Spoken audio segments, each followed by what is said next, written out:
All right, good morning, everybody. We're going to get the ad hoc committee on the transition to NITA. If anybody read the Chicago Tribune yesterday, the board was referred to as the nearly defunct RTA board. So not completely defunct, nearly defunct. But let's get some of the sort of logistics out of the way. If participants are in person, please turn your microphones on when you wish to speak and off when you're done. And I will call on those with questions or comments for folks in person. For the groups and people who are participating remotely, keep your audio on mute as much as possible to minimize the background noise. And when you have a question or comment, please raise your hand and the board secretary, Joey, will call on participants. When she calls on you, lower your hand before you speak. And with that, I'd like to call the meeting of the ad hoc committee on the transition to NITA to order and start with the Pledge of Allegiance.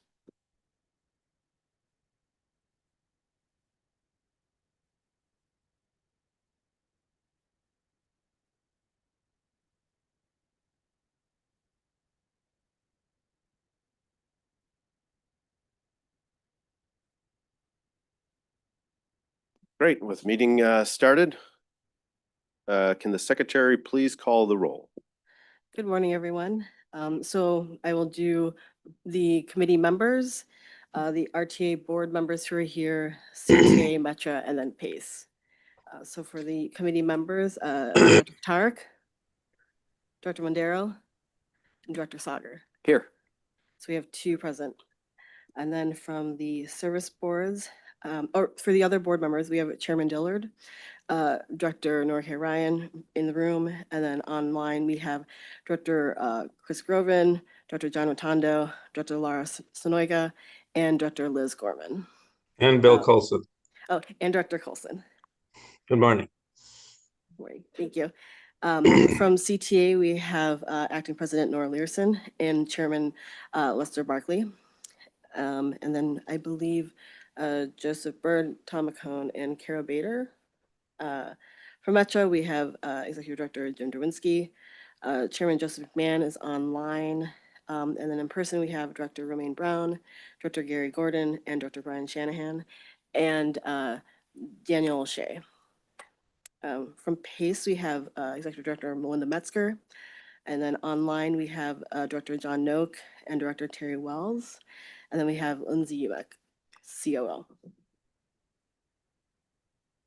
Great, thanks, Joey. Before we start with public comment, I just wanted to frame a little bit of the discussion today and talk a little bit about the purpose of today's meeting and say thank you to Chairman Dillard for creating this forum for us to be prepared for many of the changes that were implemented by the General Assembly and the governor with the Northern Illinois Transit Authority Act. And today's focus is primarily on public safety. I think, the vision that NITA has is that the Chicago region's transit system is the safest in the nation.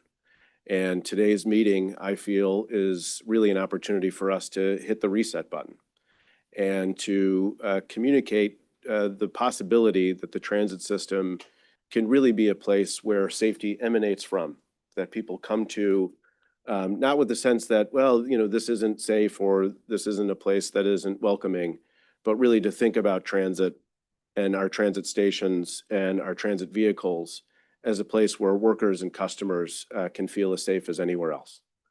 And to get there, I think today's meeting is to have a better understanding and an opportunity to deeply dive into many of the things that are happening and what we're investing in, a lot of which is new and evolving. And I want to give due credit to the CTA leadership, to the Metro leadership, and the PACE leadership for using the funding that NITA and the RTA had given us, to the service boards for additional investments in public safety and customer experience, and that the General Assembly has entrusted us with. And so we're starting to see good progress from that. And to also offer the opportunity for us to really investigate and look into how are we coordinating all of these services as we're trying new things, which is the right posture to have on this. Let's innovate. Let's see what's working. When it's working, let's invest more. When it's not, let's admit it frankly, and let's pull back and try something different, but constantly moving towards that vision. And I think what I'll ask everyone is to really sort of, participate in this with the mindset of how can I work with the partner next to me across the desk, and for those new partners that we're bringing from the outside, whether it's social service agencies or the others, to really have a coordinated and unified effort that's, really in the direction of that vision. So really appreciate everyone's personal time in putting in this, and Chairman Dillard's leadership for convening us and giving us the forum to do that. So appreciate everyone's time and commitment to that. Director, we do need to approve the minutes. So before public comment, can I get a motion to approve the minutes? Motion, second. Joey, please take the roll. Dr. Katarg, Aye. Dr. Madero, and Director Sagar. Yes. Great. Two ayes. Thank you. I think we're moving on to public comment. Oh, and can we let Director Mondero in the record be noted as here, present?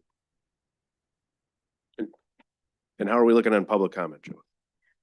I'm going to read a written comment that we received, and then we have a few people who are here to make a comment. We received a letter from Elevated Chicago. Dear Chairman Kotarak and committee members, on behalf of Elevated Chicago, we commend the ad hoc committee's recent focus on transit supportive land use revisions and transition to NITA during the July 22nd meeting, including creation of a new Office of Transit Support Development and exploring new joint development authorities and transit supported development incentive program opportunities. As a multi-sector coalition of organizations working to advance equitable transit-oriented development, ETOD, Elevate Chicago supports and promotes public, private, and civic investment near public transit across Chicagoland communities, especially those experiencing disinvestment and displacement. Promoting ETOD is a critical strategy for the long-term fiscal sustainability of our transit system while increasing access and opportunity for residents and supporting local economic growth. We commend the RTA for proactively exploring joint development on transit agency property through the current joint development study. The joint development study has been especially well-timed given the opportunities for ETOD and the NITA Act, which, for the first time, empowers the Regional Transit Authority to acquire and develop property, enter joint ventures with private and nonprofit developers, establish a transit supportive development incentive program, and borrow for development purposes. The study is a crucial step towards identifying opportunities for mixed-use, walkable ETOD projects that could grow transit ridership and generate revenue streams while supporting state and regional goals for environmental sustainability, housing affordability, and economic development. This is a transformative shift in how our regional transit system can partner with communities to support economic development around transit and increase transit ridership. Yet it will only be effective if NITA allocates the appropriate resources and increases staff capacity in its inaugural budget so that NITA can begin building the capacity to execute the vision. In the upcoming budget process, we urge the incoming NITA board to, 1, see this transit supportive development incentive fund, which is created by the NITA Act but currently remains unfunded. 2, build up NITA staff capacity with development experience to focus on advancing equitable transit-oriented development outcomes. And 3, begin building out a joint development program focused on bringing investment in affordable housing to communities experiencing disinvestment and displacement. These investments will set NITA up for long-term success and generate community investment region-wide, especially in communities that private sector investment is currently bypassing as more people live and work near transit and use transit. Elevate Chicago is eager to support this effort and collaborate with the future NITA board and staff on building a successful ETOD program that centers equitable outcomes and builds on the lessons learned from the City of Chicago's ETOD journey. ETOD investment capacity are critical to increasing opportunity and access across the region, and we applaud the RTA's leadership in advancing this vision to date. Now it's time to ensure NITA has the resources to maximize this opportunity. Thank you for your continued dedication to building a more connected, equitable, and vibrant Chicago region. If you have any questions, you can contact me at juansebastian@elevatedchicago.org. Sincerely, Juan Sebastian Arias of Elevated Chicago. Thank you, Juan Sebastian. And then we have Amy Reinel. Amy, for coming today. Just a reminder to all people who are here for public comment, there's a 3-minute time limit.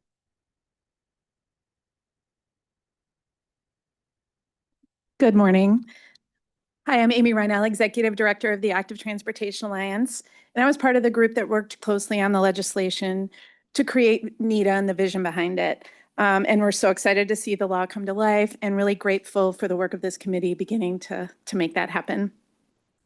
I'm here to talk today about safety since that's the focus. The legislation includes a very thoughtful and comprehensive approach to safety drawn from cities around the country and what they've been learning. Cities bigger than us and smaller than us, including New York, Philly, Minneapolis, LA.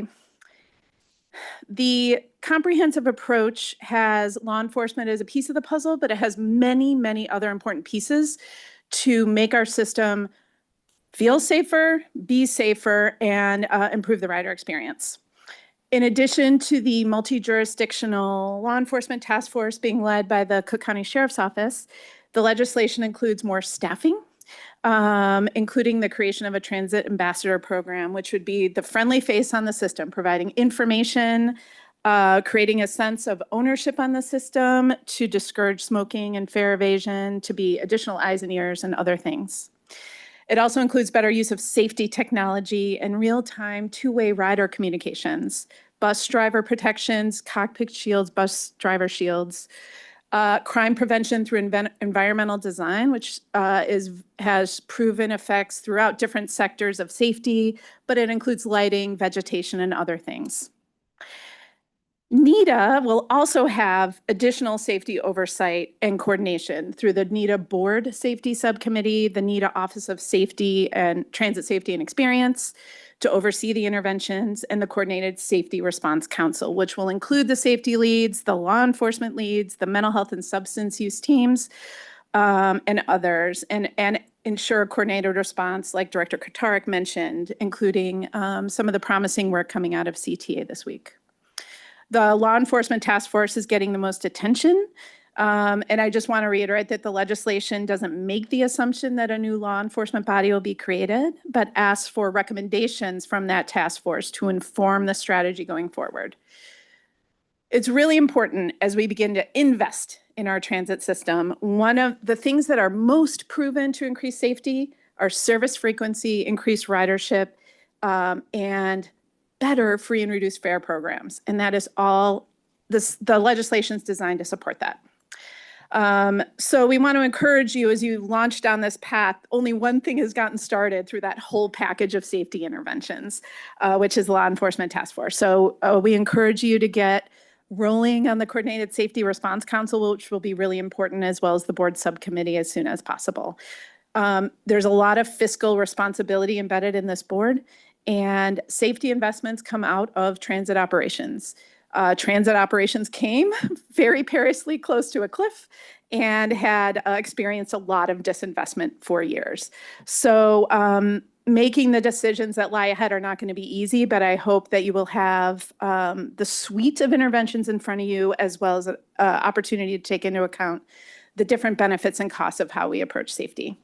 We also want to ensure that riders have an opportunity to give input into those discussions. So I appreciate the opportunity to speak today, and we are ready to contribute in helping develop what comes ahead and in helping test the solutions on the table. Thanks for your attention to this, and happy to be of service.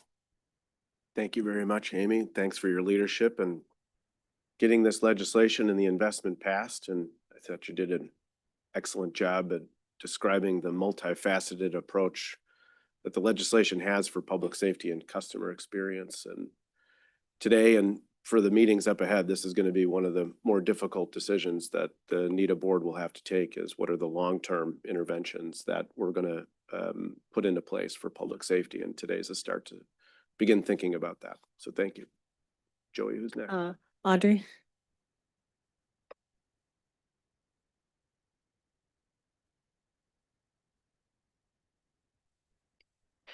Good morning. Thank you for the opportunity to speak to you today. I'm Audrey Wenink. I'm a senior director at the Metropolitan Planning Council, a nonprofit policy and advocacy organization that has worked on improving the livability of the region for the past 92 years. MPC had a large role in the passage of the Northern Illinois Transit Authority Act, and we're very invested in seeing it implemented well. We need a stronger transit system for our region to compete with other global metros for people and businesses, and to address the climate change we're experiencing in our region every single day. To achieve the promises made during this transit reform process, we must be diligent about implementing NITA as intended. Our goal must be to make transit the first choice for travel around our region. We must make it possible to access most destinations in the region using transit, and we must make sure transit travel times are competitive, if not better than driving. Transit's competitor is the car. This will take very strong fiscal management of our resources and creativity to get the most possible benefit out of every dollar. We need increased transparency on how money is being spent and whether the intended outcomes are being achieved with those funds. We ask that NITA board members be relentless in asking hard questions and ensuring we are always putting ourselves in the mindset of riders. We need to build a region where many more people can live, work, and recreate in transit-accessible locations. Increasing transit supportive development throughout the region is an explicit responsibility and opportunity for NITA. We look forward to seeing a focus on ETOD that will benefit municipalities throughout the region and the people traveling throughout the 6-county area. By setting ambitious goals and holding management accountable, the Chicago region can become the go-to place for high-performing transit professionals and innovators. We can unlock the potential of a lot of talent already in our transit agencies and attract talent to our region. We are very excited that September 1st marks the beginning of a new day for transit in the Chicago region. The eyes of transit leaders around the country are on us. We are counting on the NITA board to be strong leaders with frequent, direct, personal experience riding the system who will help us achieve measurable and rider-centered results. So thank you in advance for all the work you are about to undertake. Big thanks, Audrey, and can't recommend enough the MPC report on NITA that's available. And if anyone's trying to make sense of how these boards work, I keep it handy. It's from the NITA report. It's a good little cheat sheet on that and all of the requirements and due dates in the law. Joey. Kyle Lucas. Good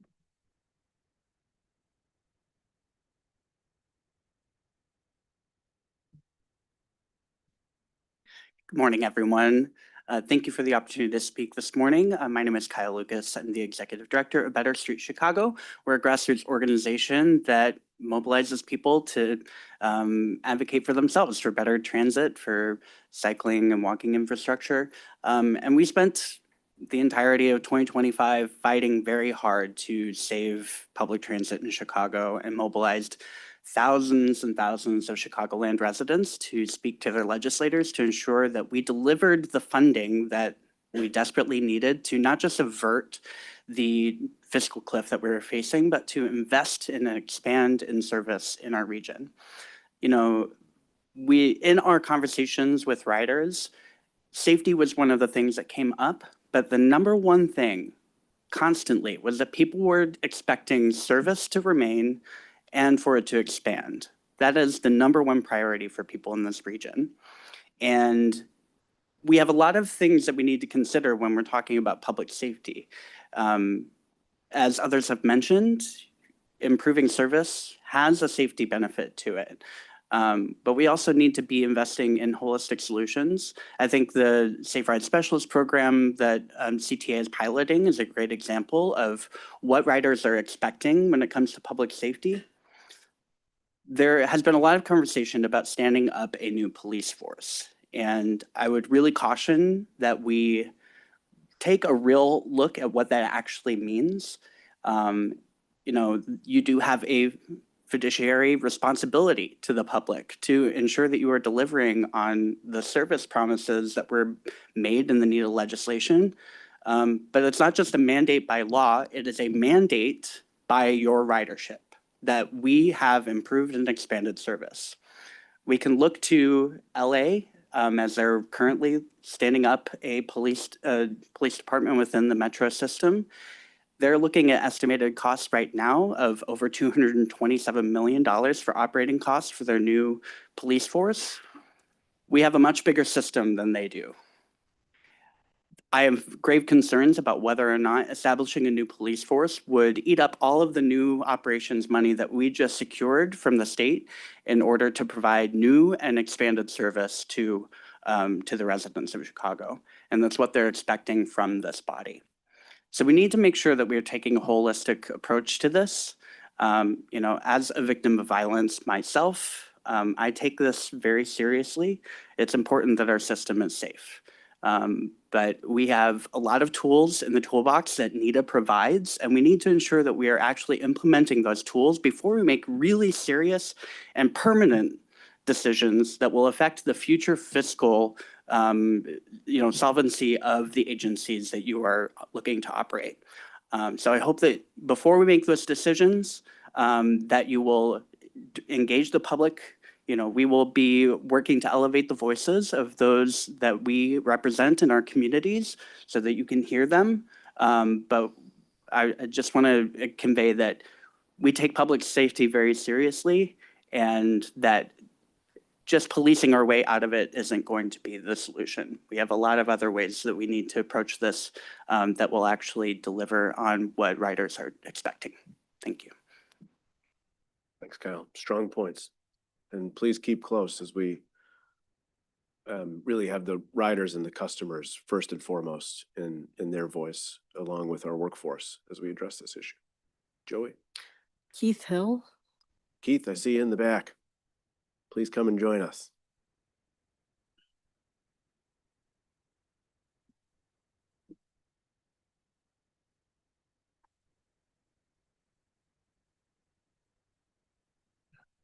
Good morning, everyone. I wasn't ready to speak, but I'm always thrown under the bus, so I know how to back it up and do a good job. Good morning, NITA Board. I am so looking forward to September 1st. It is starting we're planning a new seed to develop transit, not just in Chicago, throughout various counties. I represent one of the largest bargaining units under the NITA Board umbrella with CTA. I am so glad to hear about the safety aspect, but it's bigger than safety. Of course, you have to make it safe. We have a very bad connectivity problem that I need everybody to focus on, a reliability problem that I need everybody to focus on. Safety, definitely, but whether you're moving a train, bus, we take pride in moving this.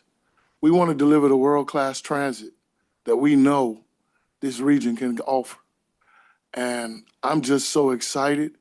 I wasn't prepared to speak, but I am very, very excited about what's coming forward. I extend my arm out as an olive branch. I'm always open to talk. I'm always open to working with you, even if it's working against me sometimes, because sometimes you gotta go backwards to go forward. And I understand that. So I'm just here. I welcome the opportunity. I look forward to working with all you guys. If you have any concerns, any questions that I can help you with, my door is always open. My phone is always on. Thank you.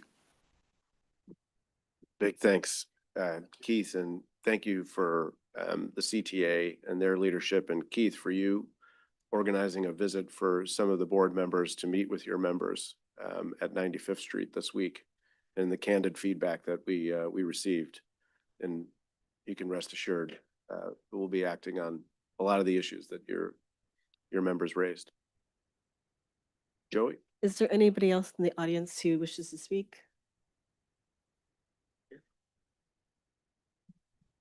All right, and I think we'll move to the transition report, have some Q&A, and then after 6A, and I know that we've got some time commitments that are keeping some of our partners their time limited. We'll have the state's attorney's office, the sheriff, and CPD after 6A to come up and discuss with us. Thank you, Director Kacharik and members of the committee. Malik Vaishnav, your Chief Transition Officer, with a quick NITA transition update report. And again, I'll go really quickly to Director's point that we have a few folks here externally who have a time constraint. So I'll be quick. So as again, the main goal of this ad hoc committee is to discuss topics related to substantial changes in transit governance, and today's agenda will include a presentation after this from me on NITA Act's requirement for public safety and experience. And then we'll hear from the transit agencies on the current state of public safety. And the reason to do it in this format of looking at the future first and then going back to see how things currently work, is so everybody's on the same page of what is expected off of us and NITA as part of this legislation. And just to recap from the last ad hoc meeting, we discussed a lot of the NITA Act requirements and deadlines. I think Director Gordon, you had requested a more detail on what is statutorily required. There's a memo in the packet that outlines from staff, which are the board deadlines required versus what are some of the steps we have to take that may not require a vote. Additionally, we discussed budget and public funding estimates with the committee based on the feedback received on operating and capital. Our goal is to bring the public funding estimates to the outgoing RTA board for approval at the August 20th meeting next week to stay with the budget timelines for the rest of this calendar year.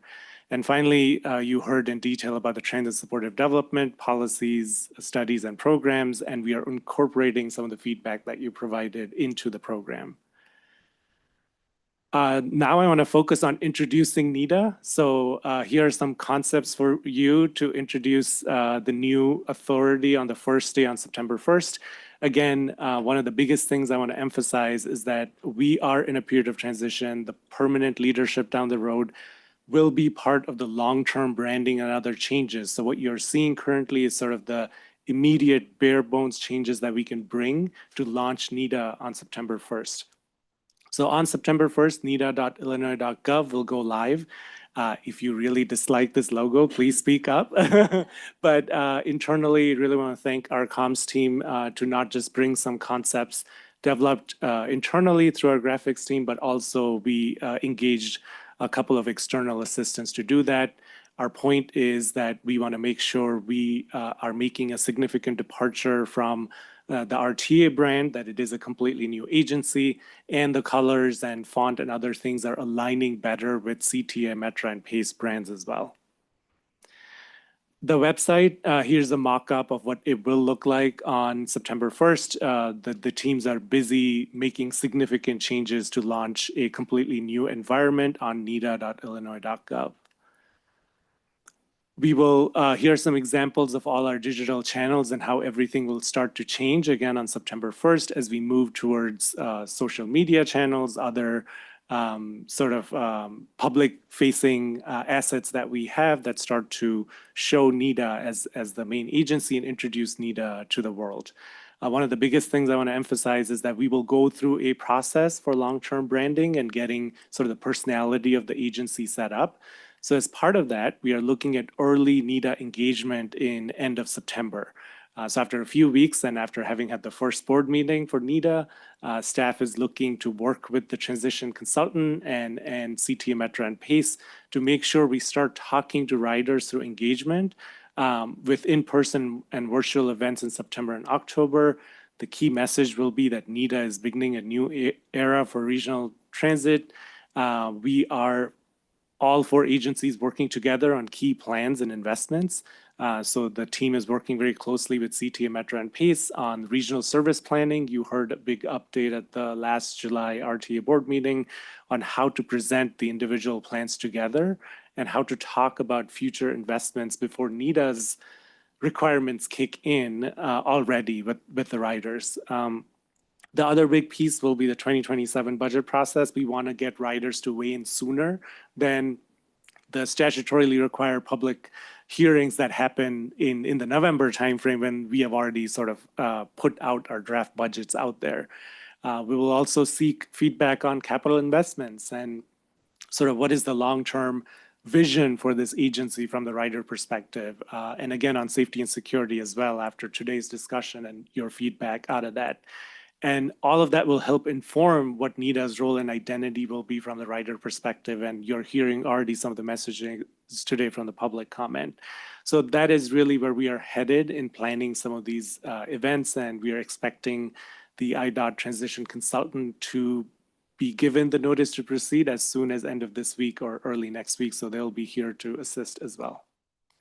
So with that, I'll pause here for any immediate questions before we jump into the informational items. Questions and comments for Malik? Chairman? I just want to commend the CTA president for wearing the new NITA colors today. Oh. She's on the program.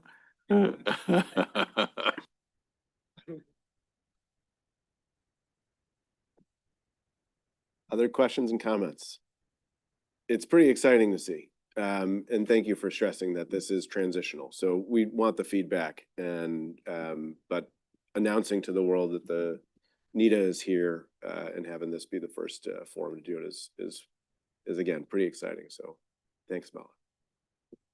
Great. So we'll jump right into the program today of safety and security. Some of our public commentators have already helped expedite the process for me because I'm going to walk you initially through what the NITA Act's requirements for public safety are in a little bit of detail. But you already heard some of this, so I'll be pretty quick. And again, the goal is for you to have a baseline knowledge and understanding of where we are headed, and then talk about how we currently operate today. Because you'll see the gap that we have to bridge. One of the biggest points I should emphasize is that RTA currently does not have any staffing on security of the system, and NITA is required to have a whole new office. So as part of the discussions we had with you at the last meeting and we'll have today, we have come up with about 12 positions that we would like to post immediately to start hiring the right types of roles. And this does not impact what BCG will go through for the organizational design. So we're going to make sure we are starting with the right resources at the agency to be able to pull some of these key strategies off. So I'll jump right into the NITA Act requirements, and then the chair of the committee will call on some of our external friends here who are in charge of helping us because transit, again, is not the expert in transit security. It is not something that we strongly rely on our partners to provide that assistance to us. So the NITA Act has sort of a three-legged stool for public safety. And again, Amy already sort of walked you through some of this. I'll be pretty quick. On one side, there's a requirement for NITA to lead a coordinated safety response council. So I'll go into the membership in a bit, but this is where we can have the larger discussion that includes police and non-police response. And there's a table set up here of law enforcement and non-law enforcement folks who have to come together. NITA's Office of Safety and Experience, that currently does not exist, has to lead this effort. And there are deadlines coming up pretty quickly. So we are interested in making sure we have the right resources to do so.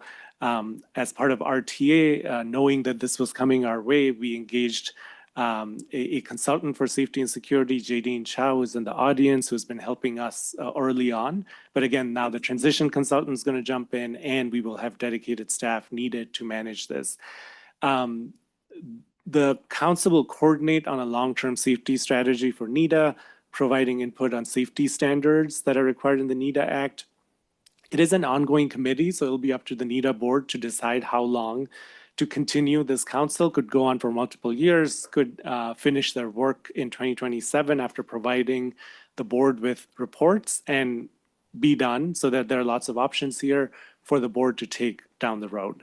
There's no set schedule because I'm going to compare that with the NITA Law Enforcement Task Force that had a lot of requirements in the Act. So the Law Enforcement Task Force is the other pillar, is led by Cook County Sheriff. They are online and they'll jump in to provide their update in a minute. But the membership is very specific to transit, state, county police officials, and local PDs can be added to this conversation if they request. The Sheriff's Office has taken an early lead on this, and they'll provide their update of their conversations including with Metro Police, CPD, Illinois State Police, and the county sheriffs included in the membership. There's some very specific deadlines to provide you with a set of preliminary recommendations on the future in December, then work with the Coordinated Safety Council through March to come up with a final set of recommendations. And then the council will provide the board with the final recommendations for the board to vote on by June. So there's a lot of deadlines I'm going to get into, but basically we have about 10 months on this, but the work can continue with the task force if desired longer than that. So again, the membership here is very specifically listed in the NITA Act. On the left is the Coordinated Safety Response Council. that includes social safety organizations, social service organizations, IDHS. I'll get into a quick update later because the RTA board in May funded some of the non-police initiatives that IDHS has already begun. And it's great to see that investment. And CTA is also going to talk about some of the work they have already launched from the funding out of the amendment.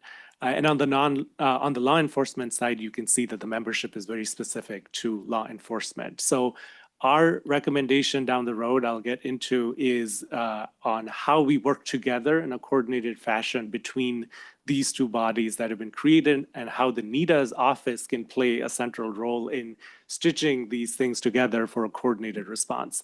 Again, here are some quick deliverables that I guess I already mentioned, but again, we have about up to June 2027 when a report will be provided to the NITA board to make a decision on the long-term options for safety and security on the system.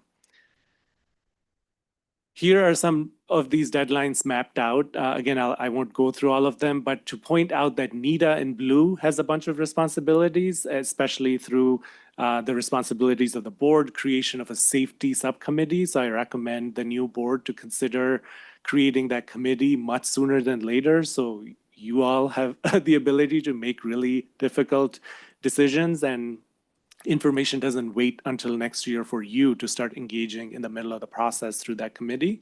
But also in gold, you can see the deadlines that other members like the Cook County Sheriff's Office have to meet meet the requirements of the NITA Act. So this process will continue. One of the main things to remember is that we currently have a social services structure of contracts that with the vendors that occur through various means. And there is an option if the Coordinated Response Council recommends to the NITA board that those should be consolidated for homelessness outreach, for mental health at NITA, then that recommendation will be made to you. They might choose not to make that recommendation. And then as staff, we would have about 6 months to launch that. If the NITA board said, please move ahead with consolidating these contracts in 2027, you would make that decision in June. And by December, we would have to start combining these contracts. One of the main things I should mention before that is that one of the key deadlines this year is that by November 28th, we have to launch a safety app for the region that riders will have access to report incidents. Metra already has an app. We are grateful for Metra having taken the lead on the technology side to bring in the rest of the region for the immediate year, because NITA, again, doesn't have the infrastructure to do so to meet this deadline. But we are also going to rely on the law enforcement task force to provide us sort of, we'll get the technology done through Metra's leadership here, but what happens with thousands of issues that come in? How do we respond to them? The volume is much lower than what is expected down the future. So we will have those conversations with the law enforcement task force, because we want to make sure if we are offering something to the public, we are able to be responsive to the things that come in through that channel.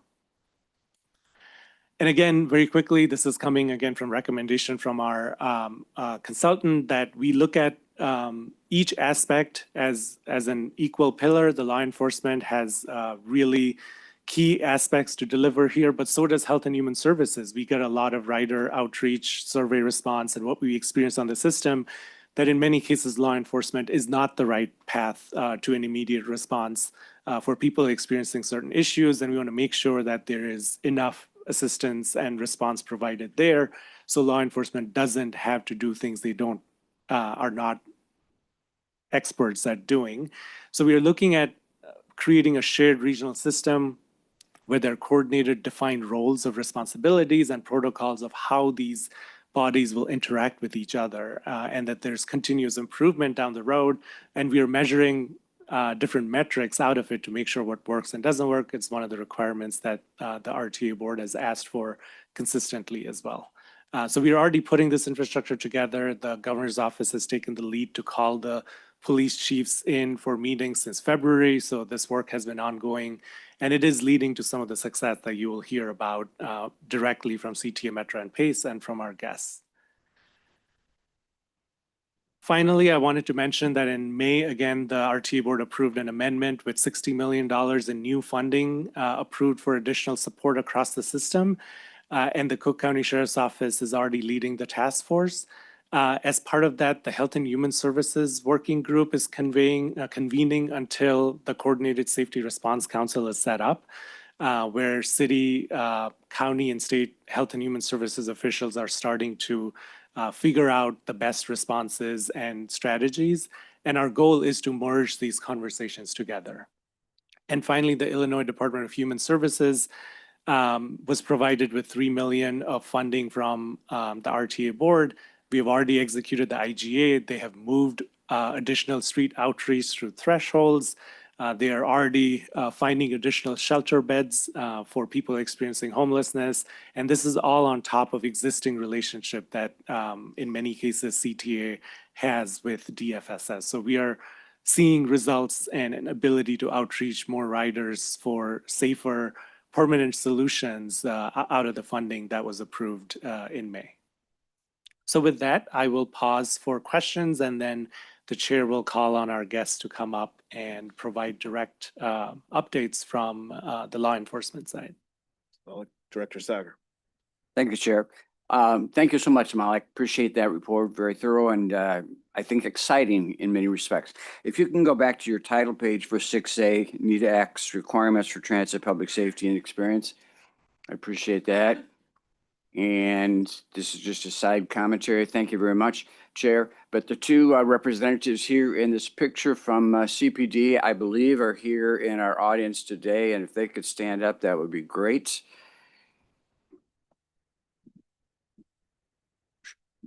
I'm sorry, I thought I saw you in the back there.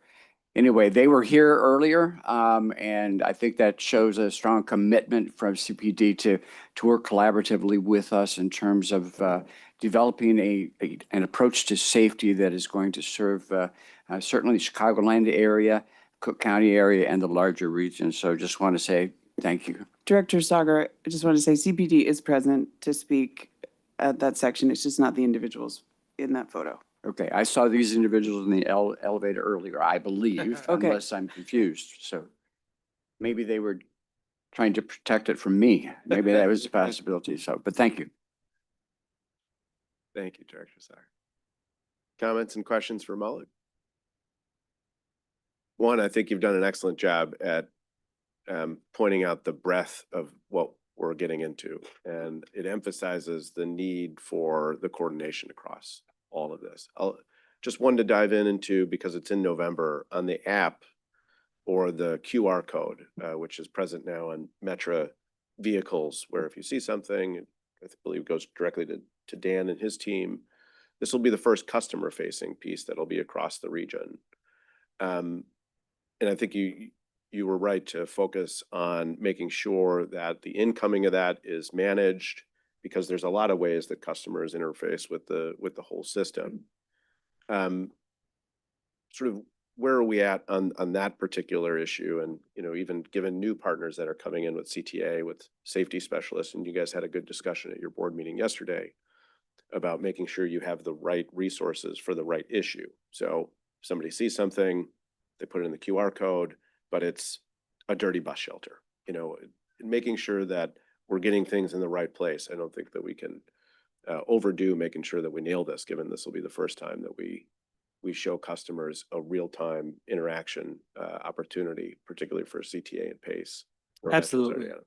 We expect to launch it on time as a pilot, because there will be learnings, to your point, that this is a regional way of doing things. And on the back end, while the rider should have, from my opinion, the most clear single point of ability to put in their information, the owner shouldn't be on them to figure out, contact this number for this issue and this for the other.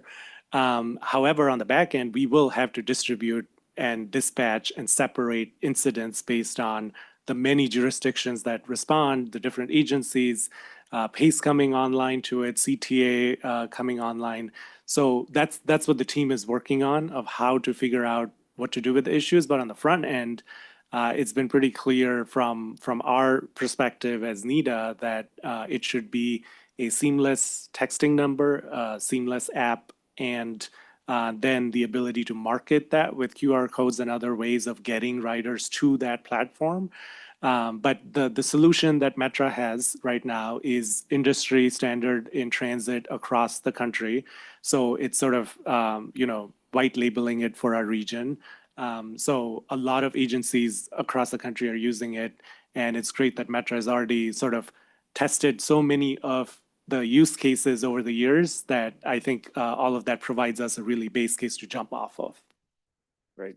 And it's something I'd ask that we put on the agenda for the next ad hoc to get a status update on that specific rollout. And on the marketing piece, I know that CTA is contemplating marketing for the community safety specialist, and making sure that that's done in unison with how we communicate this in November is something important, I think.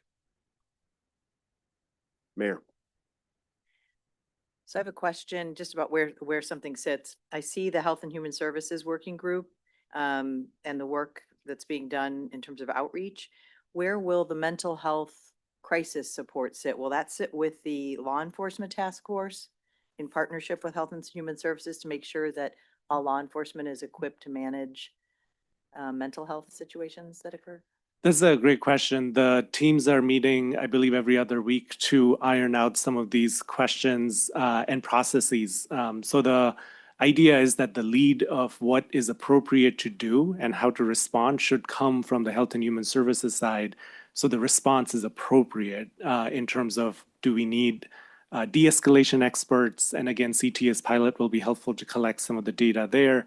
But then there will be situations where the nearest ability to respond to an incident that potentially creates unsafe situations for others might be law enforcement. A rider may choose to call 911. So that will lead to law enforcement responding.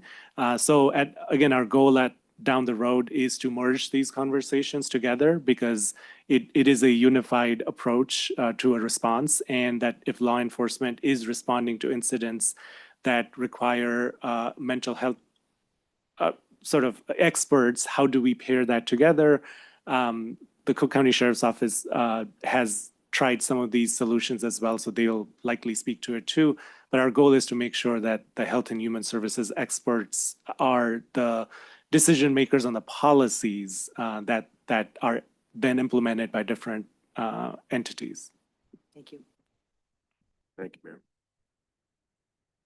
Any other questions or comments before we bring up our external partners? So I'll invite to the table the representatives from Chicago Police Department, the Cook County State's Attorney, and I believe the Cook County Sheriff is online. And if it works for everybody, if we can start with the Cook County Sheriff, who and their representatives, I believe, are remote. Yeah, thanks, Tom. I appreciate you guys having this meeting today. I was going to have someone from my staff talking some of the more specifics here, but the reality is that we jumped on this thing very early, right after the bill was passed, and we've spent the majority of our time getting to learn different parts of the system and the different players, and it's been a great partnership. That's the one thing I want to emphasize. We've been working very closely with all the different partners here, with the understanding that this is going to be complex, difficult. It's never going to be easy. And it's going to require us working hand in hand with the Health and Human Service side of this thing. I've mentioned before to people that there's nothing that is going to come out of this working group, out of this task force, that doesn't have that component very prominent in there. I suspected it beforehand, but now that we've been working so extensively in the last 8 months, 9 months, whatever it's been, it's readily apparent that that's a part of this that you cannot overlook, and it's got to be front and center. So we're happy that we've had these relationships. We're going to continue to do that. A lot of the stuff we've been talking about with people has been firsthand interaction. Our officers have been working hand in hand with Chicago Police Department, Metro Police, in a range of things. It's gotten even more integrated, which has been real exciting, so that all of us sort of know where each other are at, so that we're not just testing what the system looks like, we're actually providing a heightened level of safety and security while we're doing this. And to a point that was made just a short time ago, a lot of our interventions to date have been on the mental health side of it. And as I know only so well from my years of doing this job, those are difficult cases. They do not lend themselves to a clear black or white situation that this is mental health, this is criminal. It doesn't work that way. Anybody who knows anything about the system gets that. And so those complexities are going to be woven into what we come up with here because it's going to be a very relevant part of the whole discussion here. So we've been learning a lot. We've been doing primarily most of our work, I would say, have been in the train systems. We've started pivoting to do some more work in the buses as well. We've met with a lot of the people there. We've put a lot of people on the buses. The buses provide whole different complexities are there. So we're working extensively on that. As I said, we've had multiple meetings with the different players that are required to do by statute, but frankly, well beyond that, we've been meeting with people. So we're looking for more input from people. We are on target for the dates that have been set out. As I say, the different entities we've worked with, I've been in government for a while now, and I can tell you not everyone always plays together very well. This has been very different. There's been a sense of all coming together, working together, trying to come up with the best system here, all the different agencies. In the governor's office and the legislative branch, just phenomenal to work with. I mean, just really just great to work with. And it's made it a lot easier than it could otherwise have been. So I just want to make sure that people understand that this is going forward rather aggressively. We're getting lots of input from people, and we're fully aware of the complexities involved here. And so we got a lot of work to do. And the partnerships have made that a lot easier. The only thing, if I were to say, where we just need a little bit more help is getting some of the data going back historically so we can have some really good baselines to be working off of. That's been a little spotty, and so we could use some help in obtaining data. But otherwise, the ongoing partnerships with all the different entities have been great. I was going to turn it over to Brad Curry, who's been working, he's my chief of staff and has been working extensively with everyone involved. Brad? Yeah, so just to add to what the sheriff said, there isn't much more I can really add. He pretty much nailed it as he always does. Ridership is up, as we know. I don't know if people paid attention to Nora's meeting yesterday, but ridership is up, customer satisfaction is up. Fare evasion is still, and free rides is still an issue, but not near what it used to be. So it shows we're making good progress in those areas. And I know the CTA is looking at different options for lower fares for certain individuals. The surveys are showing that people are feeling safer. The comments that we're getting are people are feeling safe because the sheriff has tasked us from day one that it doesn't matter if there's no crime on the system. It doesn't matter if we have it down to zero. If people don't feel safe, it doesn't matter. And so our task from him has been, how do we make people feel safe? How do we make sure that the trains are clean? How do we make sure that people have a comfortable experience? And that's what we've been focusing on. And so we're not a law enforcement agency that thinks we can arrest our way out of it or want to arrest our way out of it. We're a law enforcement agency which focuses on providing services to the community that they deserve and making sure that they get those services. So the sheriff has always tasked us with that. That's why we do things much different than other places. And so we're continuing to work. Just to add, we are focusing, trying to more focus on the south end of the bus routes. So I'll be working with the team of law enforcement partners on strategies for that to try to help bring some semblance to those areas. But that's all that at this point in time we have.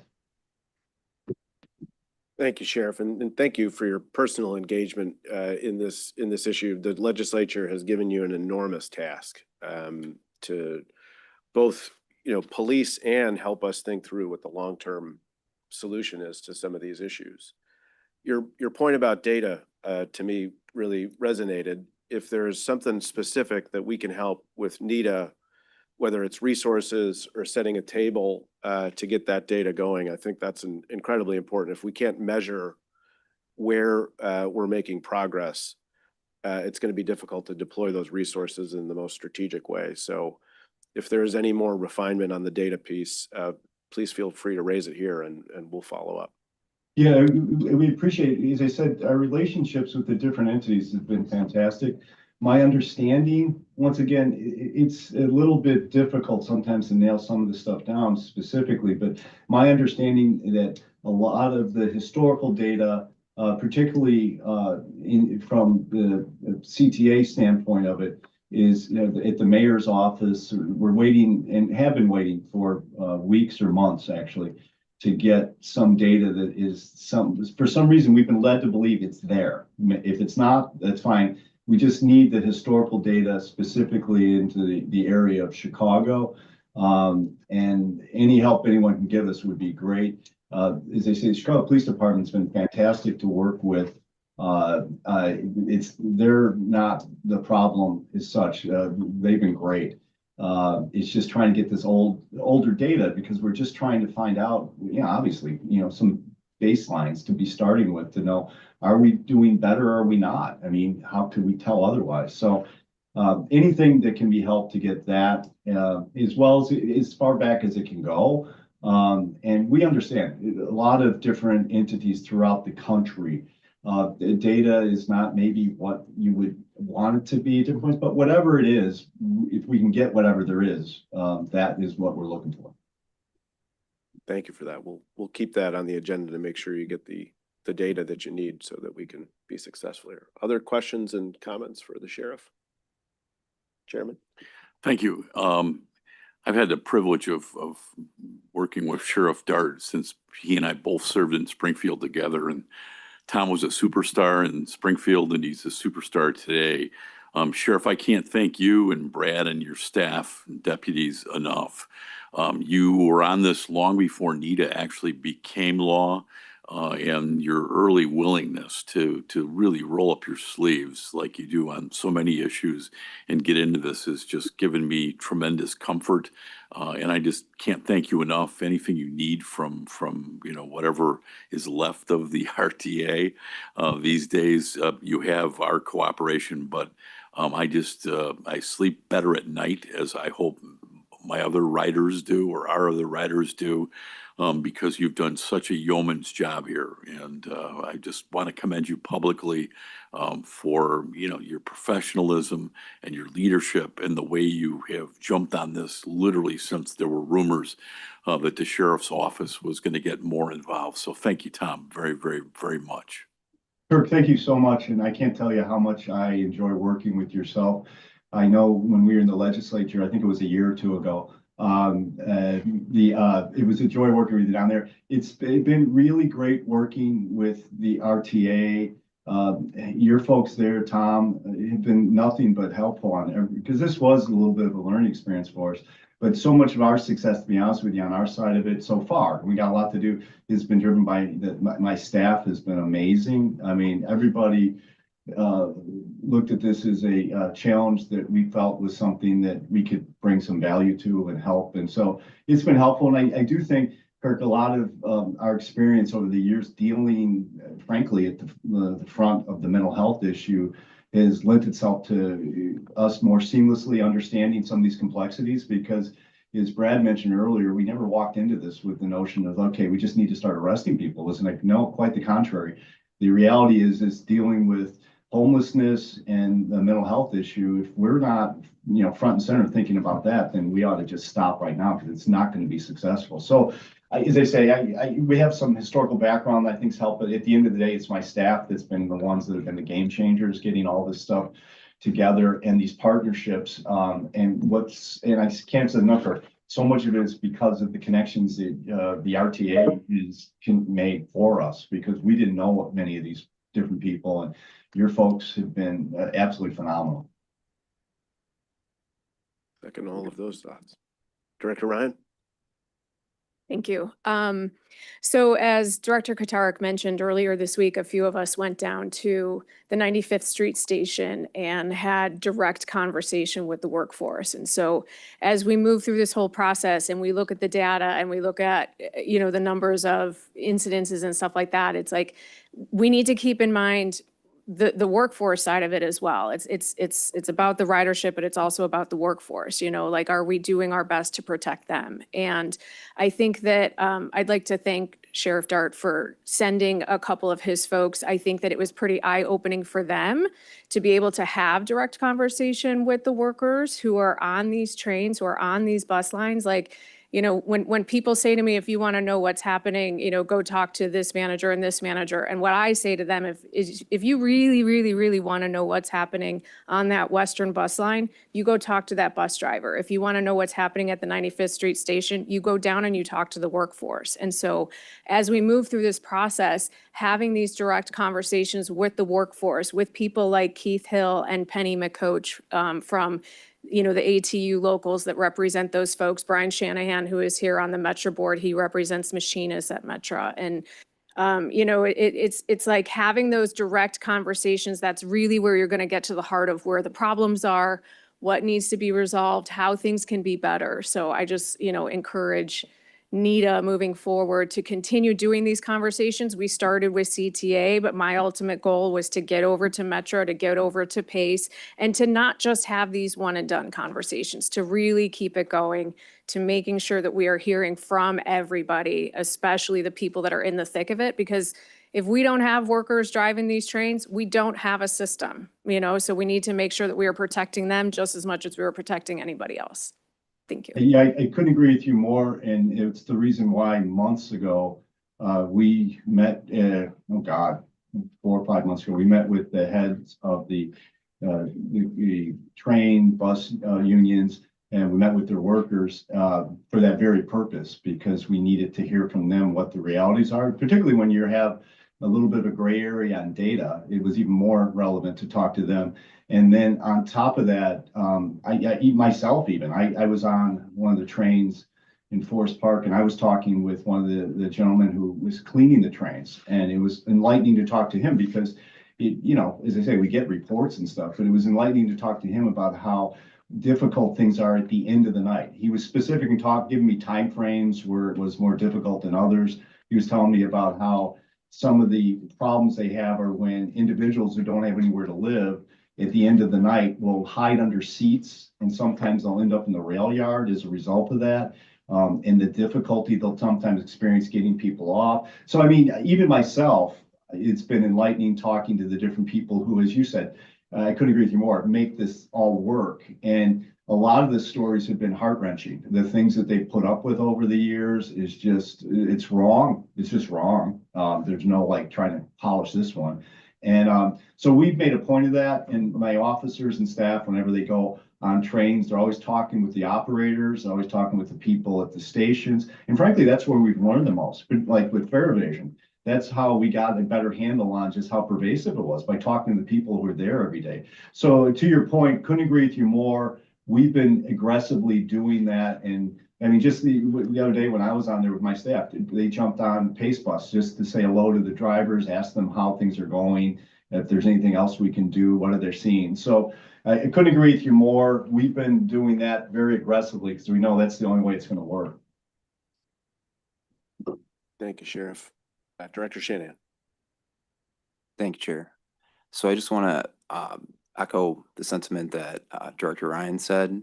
And just from my perspective, I'm very proud of what the Metro Police Department's done for me personally. The chief is doing a great job. Matt, Lisa Greenwood, their union leader, is doing a great job. But one thing I've learned really quickly after that visit is ATU and the workers were left behind. When I worked at Metro, there's an issue, we would just dial 2,800 and we would automatically have somebody from Metro Police there to help us. And I just want that to be out there, listening to Keith, listening to Penny, listening to their, member stories, that we can't leave these folks behind. And as we move forward, let's do a better job for everybody. Thank you. Thanks, Director. Thanks for being on that trip. One recommendation I might make is on the customer side, we've been focusing more and more on the satisfaction as one of the measures that we're looking at and how we're improving public safety and experience. I'd like us to aggregate up across the service boards the workforce satisfaction. I'm not totally aware of how deep and wide that is by service board, but I think that's something that we should regularly look at And also take a look and see if we can insert questions about what interventions that we're working with, whether they're new pilot programs or existing ones, and ask for their feedback and how they're working, and to get that trend over time, in addition to the qualitative in-person conversations and really making sure that those forums are healthy. I think that we need to start putting that out publicly and hold ourselves accountable. Are we doing well? I think some of the frank and candid feedback we got this week was that some things are not working very well. And I think we need to be open about that and hold ourselves accountable to improving and reacting to it. Thanks. And I would just add to that, I think that's an absolutely fundamental focus that needs to occur as a separate whole category of assessing the workforce experience with all of this transition. And as part of that, we should have an opportunity to report out on what we currently do in that regard. There is a history of employee surveys, of security-focused employee surveys, of going to RAP sessions and engaging and hearing from them. Much of the locations that we send police and resources to is based on conversations with the union. It's absolutely central to guiding us forward. I spoke with Keith and Penny just in the last week about these issues and are working to keep them updated in a way that is new and enhanced as well. So I just wanted to further say, let's build off what the foundation we have and make it much stronger. Totally agree. Well, we'll move. Sheriff Dart, if you wouldn't mind keeping some of your team handy remotely as we work through this panel. But again, echo all of the comments of Chairman Dillard. A huge amount of gratitude for your engagement and hard work on this. Thank you so much, Tom. And yeah, we'll have people stay on board here. Thank you. Let's move to the State's Attorney's Office. I know that that has a time constraint. If you can introduce yourself and tell us about the task force and the other work that you've been involved with. And again, a huge amount of thanks for coming here in person and engaging with us. Sure. Good morning, everyone. My name is Yvette Loizon. I am the Chief Assistant State's Attorney for Policy and External Affairs for the Cook County State's Attorney's Office. My deputy is also here in the back. Her name is Anastasia Harper, and we both spend a lot of time working on transit-related issues for the Cook County State's Attorney's Office. Just by way of a quick summary, the Cook County State's Attorney, Eileen O'Neill Burke, made safe transit a priority of her administration on day one. She was sworn in as the state's attorney of Cook County on December 2nd, 2024. On that date, she issued several new policies, and one of those policies was a directive to our ASAs on how we handled pretrial detention matters. That policy states explicitly that if anyone commits a violent crime on the CTA, our state's attorneys are directed to seek pretrial detention in those cases. We take violent crime on CTA very seriously, and particularly concerned about the safety of passengers and also the safety of employees. We did not stop with just issuing policy and going about our business. We have transitioned to a daily reporting system. So every morning when I wake up, I have an email waiting for me from members of our felony review team. Every member of our executive staff gets those same emails, and those emails advise us of the serious cases that have occurred in the last 24 hours. There is an alert every morning on any kind of violent crime that occurs on the CTA, so we are made aware of that daily. In addition to that focus, we have made a very strong effort to engage the community to demonstrate our concern about transit-related crime and to be out there advising the community of how we are handling these cases. Our community engagement team, I believe it was in the beginning of June, we're out at several different train stations, CTA bus stop areas, handing out flyers, advising the community of the efforts that we were making related to transit safety. Those flyers had a QR code affixed on them so that people could scan the QR code and learn more information. Both myself and my deputy, Anastasia Harper, were out at the Red Line station at 47th Street, handing out flyers, speaking to commuters, and getting on the buses that stop there so that we could speak with the transit employees as well as the transit employees that were in the train station. That was an excellent experience for all of us. Our community engagement team was at several different locations, and we got an incredible amount of feedback from both the community and transit-related workers about what their concerns were.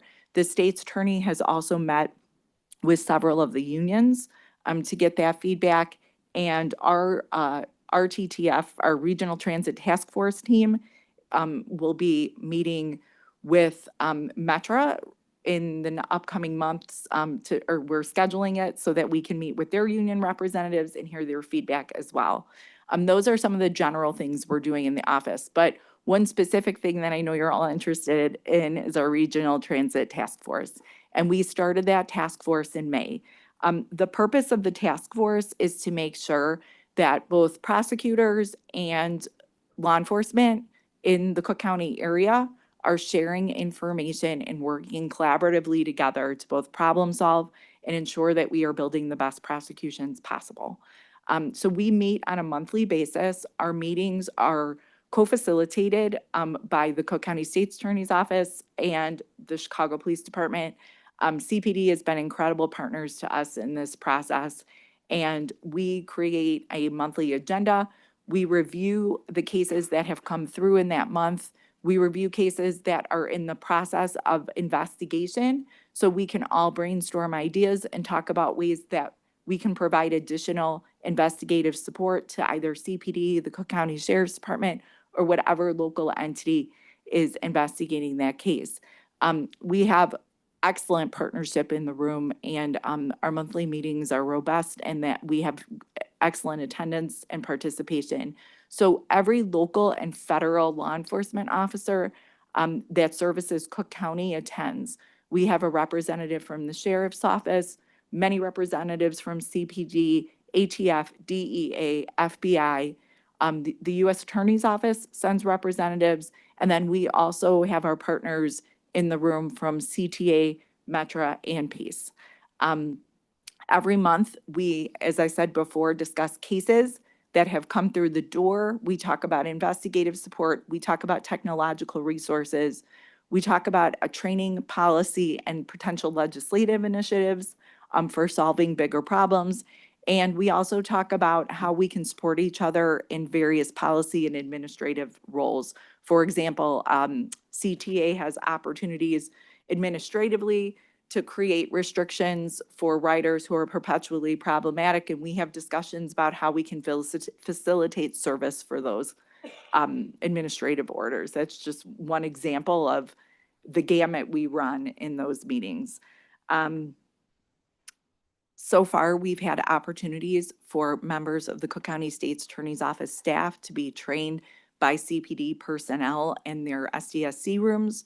We are creating a training opportunity for the RTTF, the task force team, to be trained directly by CTA personnel. And we also have a training opportunity with Metra that we're all looking forward to next month. So those are some of the highlights for our first several months. This has been just an incredible collaboration between all of our partners. I'm very grateful to everyone who jumped in with both hands, very willing to participate and assist, especially the Chicago Police Department, who have really assisted me in taking the lead here and making sure that we can continue to problem solve and have these robust conversations. I do want to add before I wrap up that one of the issues that we see pretty consistently month to month when we talk about these cases are individuals who are repeatedly committing crimes on the CTA. And generally what we see is that those crimes are indicative of much larger problems and crises that are occurring in that person's life at the time. Many times it appears that the individuals in that position are unhoused and having some mental health related issues. To Sheriff Dart's point about, not wanting to arrest our way out of every problem, we too recognize that we can't prosecute our way out of every problem. But I was thrilled yesterday to read the reports in the paper about the initiatives that CTA is taking so that we have more opportunities and more options in the mental health space. I think, I'm preaching to a choir here when I tell you that the criminal court system does not have a lot of tools to assist in that area. But we are grateful for the efforts that are being made there, and we fully intend to, jump in with both feet to utilize those resources to the best of our ability, because we do recognize that there is a significant need, and there's collaboration between the criminal justice system and the efforts that you're putting in place in the CTA to make sure that we are meeting the needs of the people that we are encountering. So I appreciate your attention today. Thanks so much for having me here. Thank you, Yvette. Questions or comments?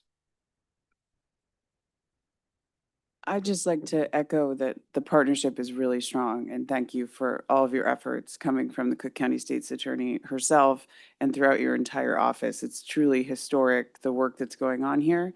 And my staff has been so complimentary and impressed with the work across all of your departments and the work that's going on. I just want the public to know how high quality and real and committed it is.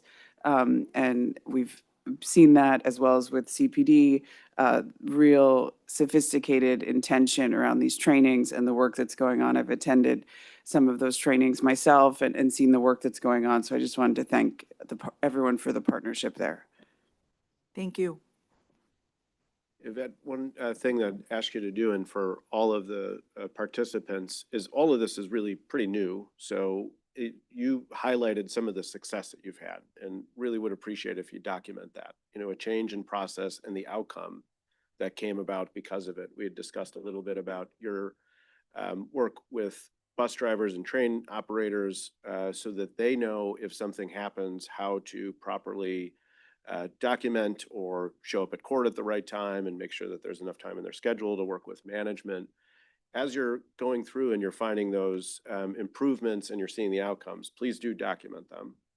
Similarly, as you run into the problem areas, you just highlighted one. What if there's just a group of individuals, and we heard this feedback from some of the bus and train operators this week, if sometimes there's just one person in particular that's continually presenting issues. Now that we have resources, how do we strategically deploy them now that we know that that's an issue, and how is everyone coordinating to make sure that that's happening in the most successful way possible? Having that documented and us tracking that over time, I think also helps the board help get you the resources that you need to continue that success. Yeah, I appreciate that feedback. I also do want to commend the CTA in working very collaboratively with us, and I'm sure we'll get the same collaboration with Metro and Pace when we're ever at a point where we need it. But the CTA staff has worked directly with our internal CTA task force members. We have an internal group within the Cook County State's Attorney's Office of supervisory level state's attorneys that pay special attention to CTA related cases that come into their bureaus and divisions. And one of the issues that was identified was getting employees who are victims of crime to court. And so we worked very closely with CTA's legal team to facilitate ways that we could communicate better so that people had enough lead time to adjust their schedules, get a replacement, get a substitute, work a different shift, all of those things. And that has been so incredibly successful. And we are seeing much greater participation in prosecutions and a lot less stress and concern from the employees that have been impacted. In addition to that, our victim services team is all a part of our internal task force, included in to some of the challenges that come for transit employees who do have to come in and testify. And so working collaboratively with CTA, we have been able to overcome those problems.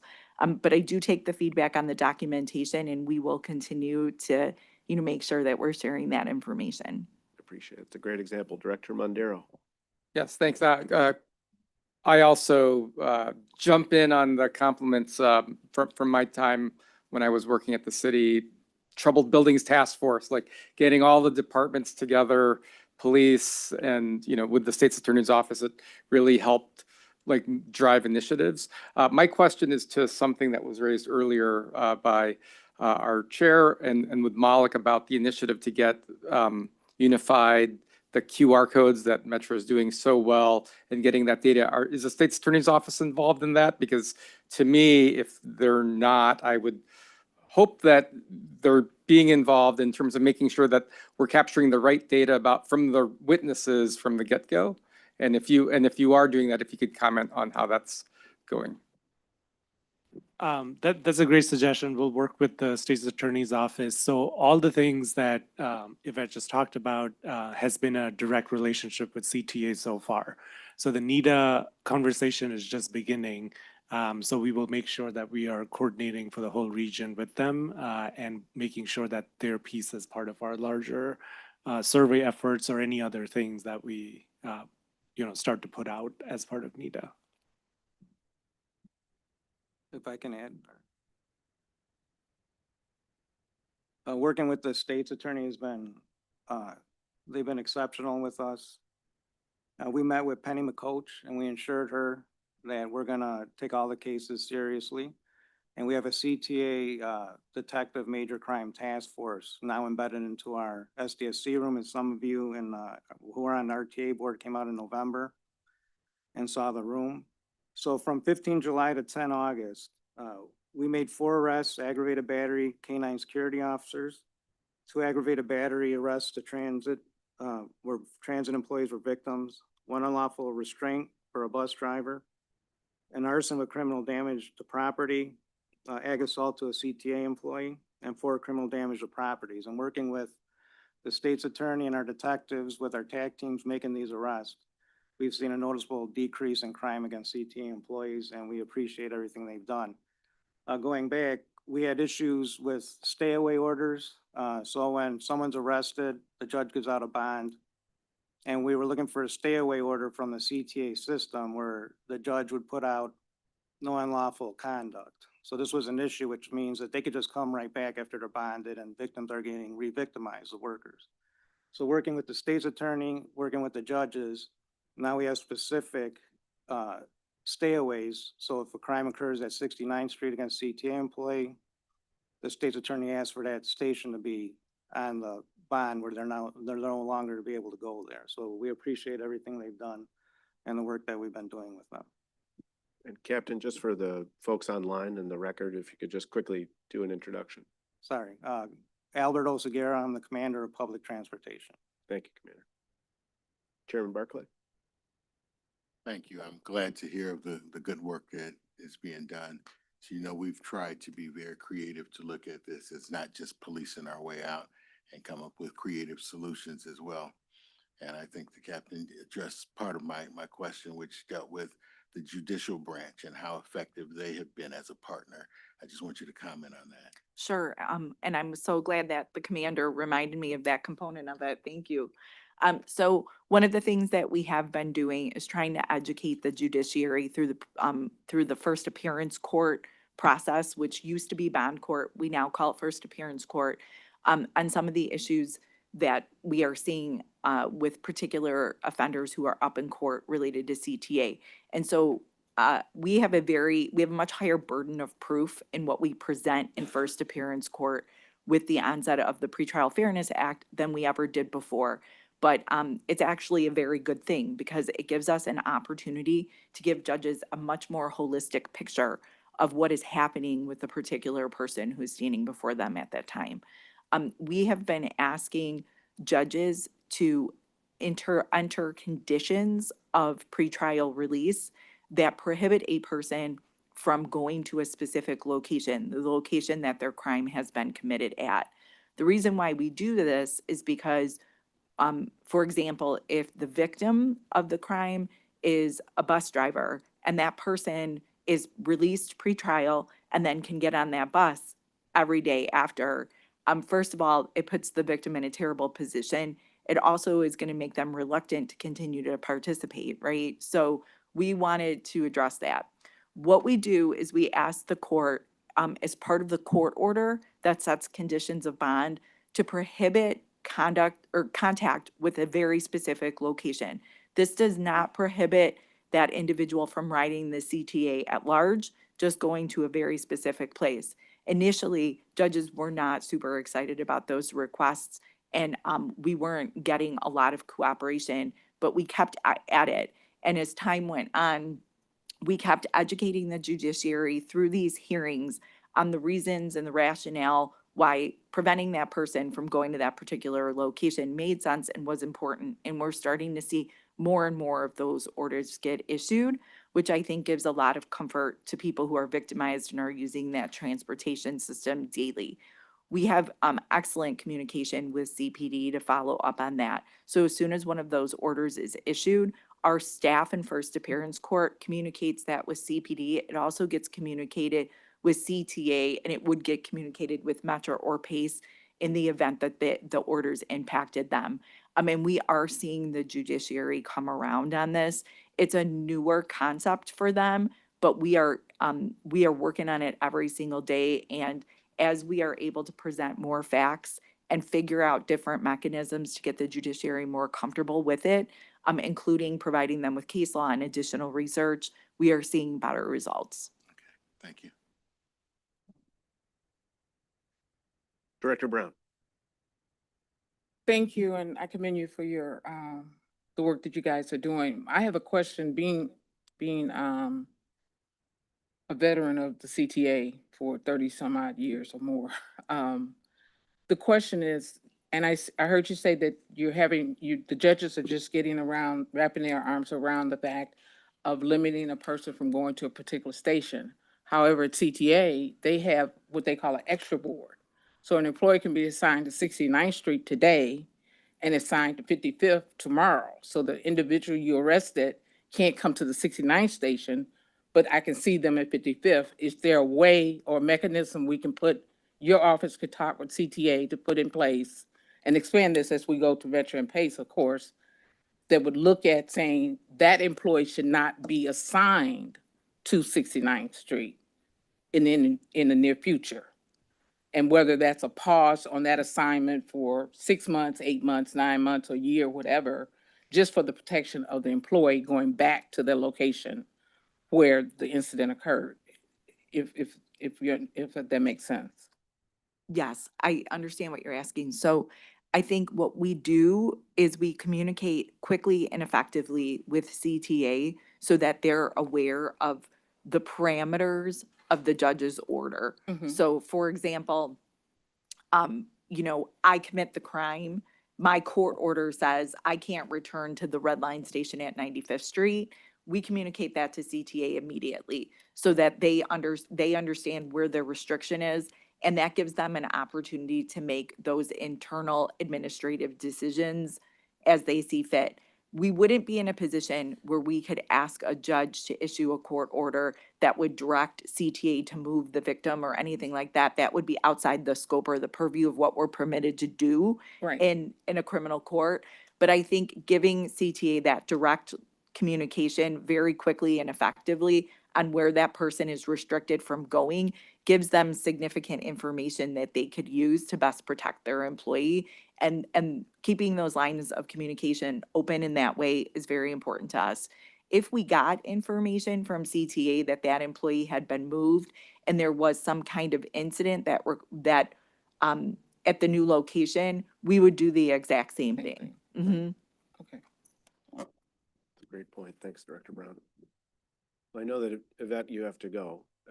Thank you for spending time with us. And a lot of the issues that you raised, I think, are relevant to some of the slides Malik has. And so, Joe, if you're okay, we'll just kind of bleed into having Malik show us a couple slides and then move to you after, if that's all right. Joe's so good, he can answer for both. Thank you so much.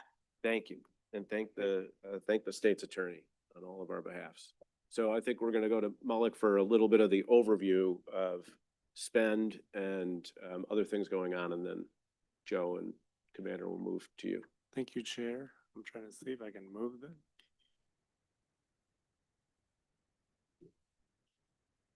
Can I go to the next slide?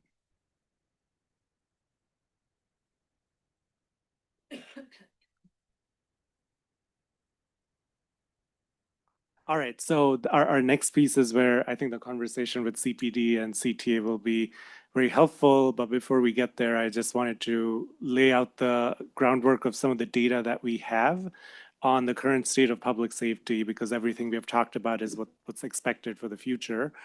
So very quickly, I think, Chair, you had asked us to sort of pull together some of the basics. on how much money we are already spending on security. This is not a fully exhaustive list in the 2026 budget, but you can kind of see that already through purchase of services, security expense. As a region, we are spending upwards of 150 million a year out of our operating budget on security expenses, excluding, for example, CPD's direct salaries and investments that they do, and excluding what local communities might be doing for PACE and METRA across the region. So there's a significant investment that is currently happening in this area. And on the right, you see some of the investments that were made as part of the 2026 budget amendment, which are included in the total on the left. Also, just wanted to mention at the regional level, there's a request on what regionally the data sources are on effectiveness and crime. Again, there isn't a regional cohesive data set in the region. It has less to do with transit and more to do with how we operate as a region, where we operate in over 250 municipalities and lots of local PDs that, Melinda will get into the number of agencies PACE deals with on this issue, but CPD has definitely maintained significant reporting on crime on transit in the city. And here you can see the total reported crimes on CTA property by CPD have seen significant declines this year compared to last year, and CTA will go into more detail. And one of the areas that we measure effectiveness through is rider surveys. I hear very clearly from the board that you'd like us to look at similar processes for employee surveys, so we'll work with CTA, METRA, and PACE on that. But again, really quickly, just wanted to show that one of the really good news beyond just safety and security is that RTA has been doing what's called panel surveys, going out and getting about, I would say, roughly 1,000 responses every quarter. So we send the survey out to over 15,000 people, about 1,000 riders respond, which is really good. And it keeps a pulse going every quarter on where the satisfaction is. Here I'm showing just the items where we ask about personal safety and security. These are the highest satisfaction numbers we have seen in the past several years. And at the August 20th board meeting, you'll see a little bit more of the overall survey results. And it's the highest results we are seeing this summer than we have seen since COVID, frankly. So it's not just public safety, but across the system, more service, more investment, and getting past this whole conversation of fiscal cliff has led to significant increase in customer satisfaction. However, we are not done. As you can see, I feel safe on the bus and train is at 68%. We consider ourselves to be doing our jobs really well when the numbers are above 80%, and the goal can be set by the NITA board to reach certain targets in these areas that could be upwards of 85 and 90%. So there's still work to do on the rider front, and then everything you said, Director Ryan, on the employee front, we don't even know what the baseline is at the regional level. The agencies may have information on what they have done at each agency. So we definitely have work to do there. One of the things the board had asked us in May for approving the immediate funding for the agencies was to come up with a way of measuring effectiveness right away. So one of the things we did was start a Tell Us About Your Ride survey, and this can be replicated with all agencies on any initiative that is being launched, any pilot. But what we knew early on this summer for June and July was that CPD and the Sheriff's Office have expanded their efforts across our system. So let's go ask the riders what they think about it. So I'm showing you results that are preliminary for 2 months of results that have come in. This is an ongoing effort. You see a picture of one of our RTA interns going out and handing flyers out to riders. So we were able to get over 100 responses from just handing people the QR code, and that does make a difference. So some of the early preliminary results show you presence of law enforcement. One of the things that we have heard is, well, we don't see law enforcement. So do you see them? And this is specific to in the golden percentages to Dan Ryan, Forest Park, and Lake Street branches on red, blue, and green lines, because that's where there's been significant sort of presence of law enforcement.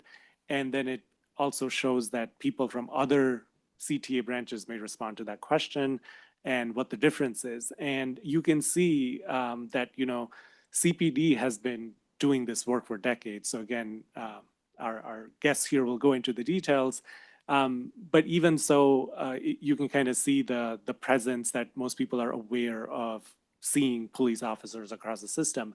The sheriff's office is new to our system. And again, we show folks when they take the survey the badges to be able to identify the differences. But I will point out that for a lay person, they may not know that they're seeing a sheriff versus other types of law enforcement. But you can see the big difference of where the sheriff's office is focused on. The percentage saying they don't recall anything is significantly lower than the other branches where the sheriff's office may not have been there.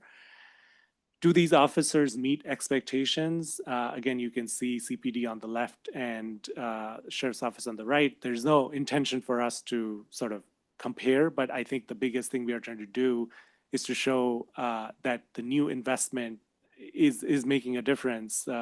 We will look at this globally moving forward, but CPD has been doing this for CTA for a really long time versus sheriff's office coming on board. So people were asked questions to sort of pick the agency and respond to that. And we see, a combination of people, majority of folks thinking the officers are meeting expectations or above, but there are some folks who say, they may or may not meet expectations, that the scores are lower. So then we ask those riders, why do you say that? Why did you say? One of the areas is, as we said, that we need to figure out more investment in health and human services. So there are folks like there are some instances where law enforcement may not be the right partner. But the other biggest item was when they see an officer riding the vehicle, their feedback is much more positive than standing at a train station. So that's just communicating feedback from the riders. And again, these are sort of 98 responses on the right and 130 on the left. So please take them with a grain of salt as we build this infrastructure up and get thousands more responses. And we'll update you on the final results. And finally, do officers make you feel safer? Again, sort of similar story. We are seeing significant portion of the riders saying, yes, they feel safe or about the same. And there is not a small majority, but there are folks saying that they might feel uncomfortable. And again, we'll continue to get to the bottom of these results. So with that, the summary is that we know that the current data and infrastructure is scattered. And one of the big things with NITA as an agency to figure out is try to solve this to bring more cohesion on reporting. So that is a big piece that the Office of Safety and Experience can take on for the region. But we are also seeing significant positive results across the board from the investments that you have approved recently. So we want to keep that momentum going and set higher targets moving forward for NITA to work with CTA, Metro, and PACE to achieve. So with that, I am going to turn it over to CTA to walk you through how the current safety infrastructure operates for their system, and then go to Metra and then PACE, so that we can have the discussion and continue the conversation with CPD and CTA. Thanks, Malik. And just a couple questions. So Director Gordon. Just a quick question for clarification. I'm sorry if I missed it. Did you say, is this, I assume from the questions, but is this only CTA data or does this represent other service boards as well? Right. So currently over June and July, it's very focused on going out to these specific rail lines for the surveys. Our goal then is, as Metra expands some of the police presence on some of the lines that you're getting the amendment funding from, we would use the same instrument on Metra and on PACE. But the initial results you're seeing were very specific to the CTA rail lines where more investment was made. Thanks for raising that, Director. And that's something that I think, we want to get across too, is that while the near-term attention has been, CTA's initial efforts that are ramping up and us trying to bring an extra layer of support and clarity on how things are working, that the goal here is to rapidly make this an entirely region-wide effort. Director Ryan. Hey, Malik, on slide 22, the Q2 panel, I know we've talked about these things a lot in the RTA meetings, and I just don't remember.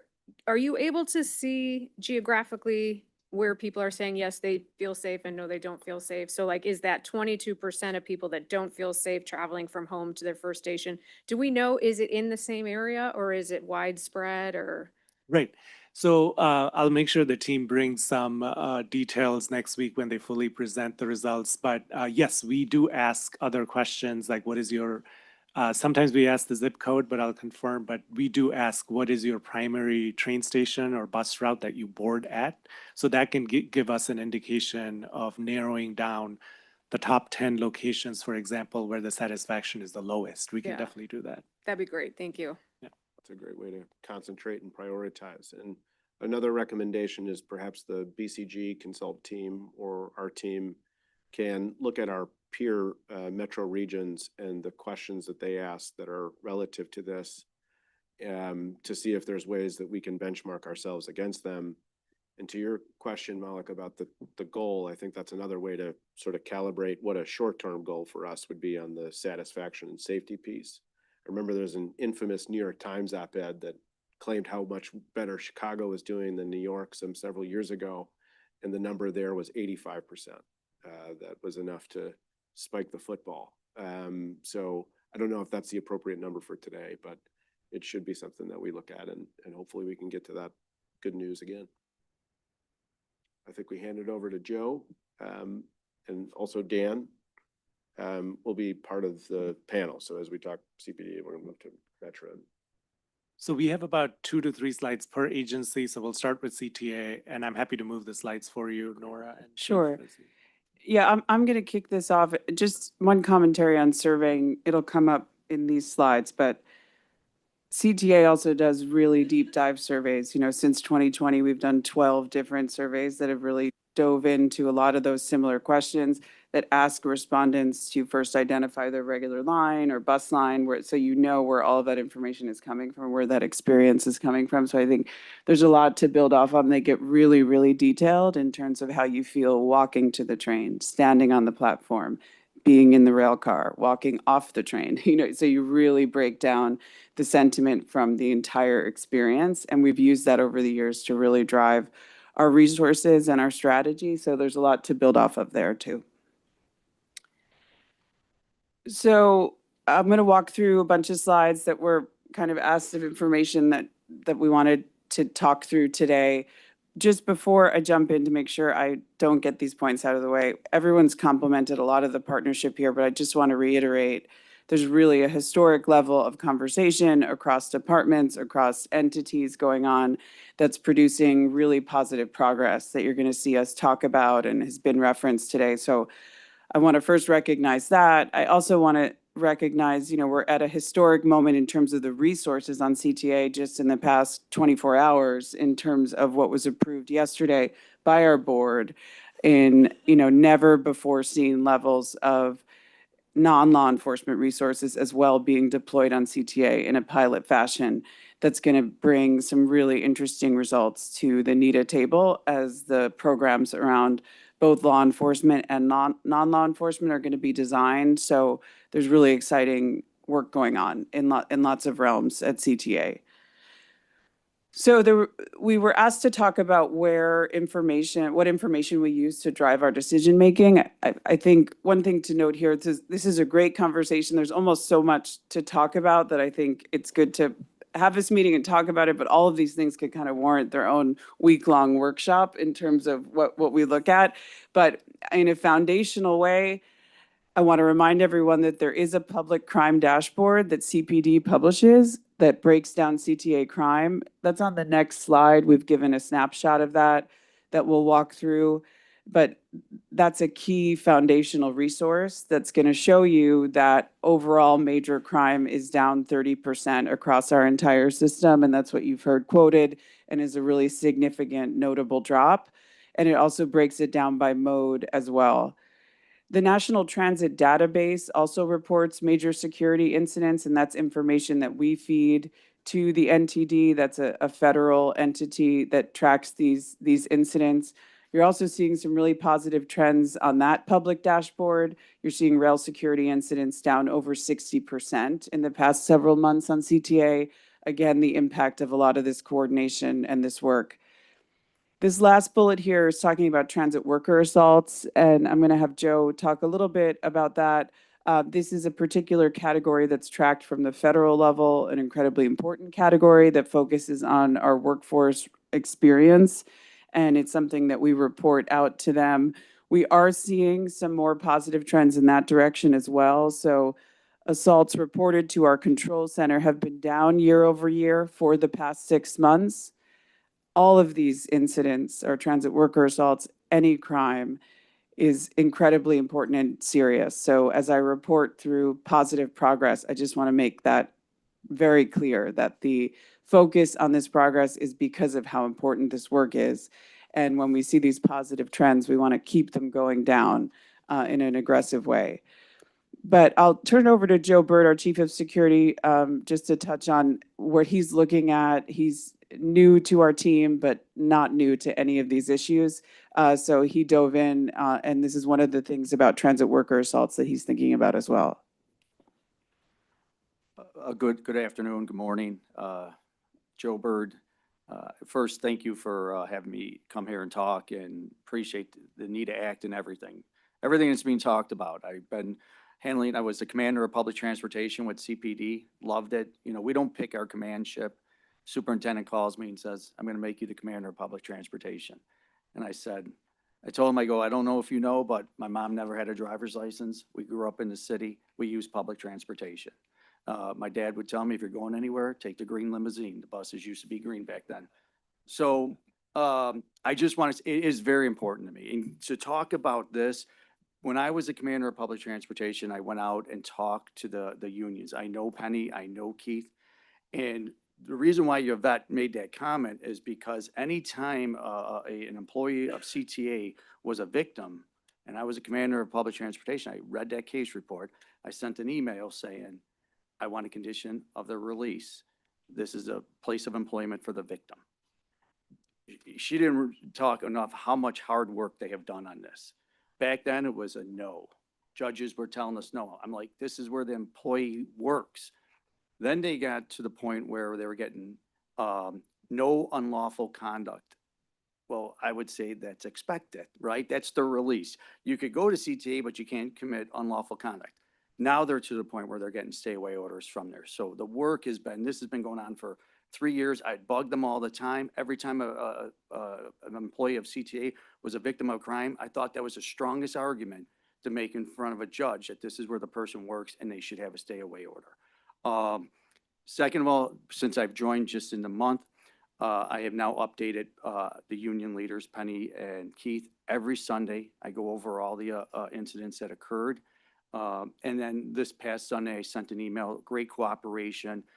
Some of our bus drivers did extraordinary work reporting crimes, identifying the offenders, and the people were charged last week.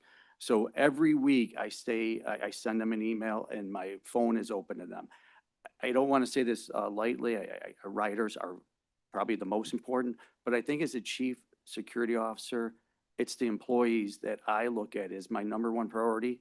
Maybe 1A, 1B are the riders. Because if we can ensure that they feel safe at work, then they're going to make our riders feel safe. So it's very important to me. I stay in contact with them and I update them on cases. So. Thanks, Joe. Thanks, Joe. I also just wanted to say, I know we talked about data and data sharing earlier in this partnership. You know, I want to thank the Sheriff's Office for their partnership and the Chicago Police Department for a longstanding partnership we've had together. You're going to hear me talk about a bunch of statistics on the red line, and that comes out of an initial meeting between myself, the superintendent, and the Sheriff's Office about where to deploy first in coordination with CPD that occurred in the beginning of our partnership with the Cook County Sheriff.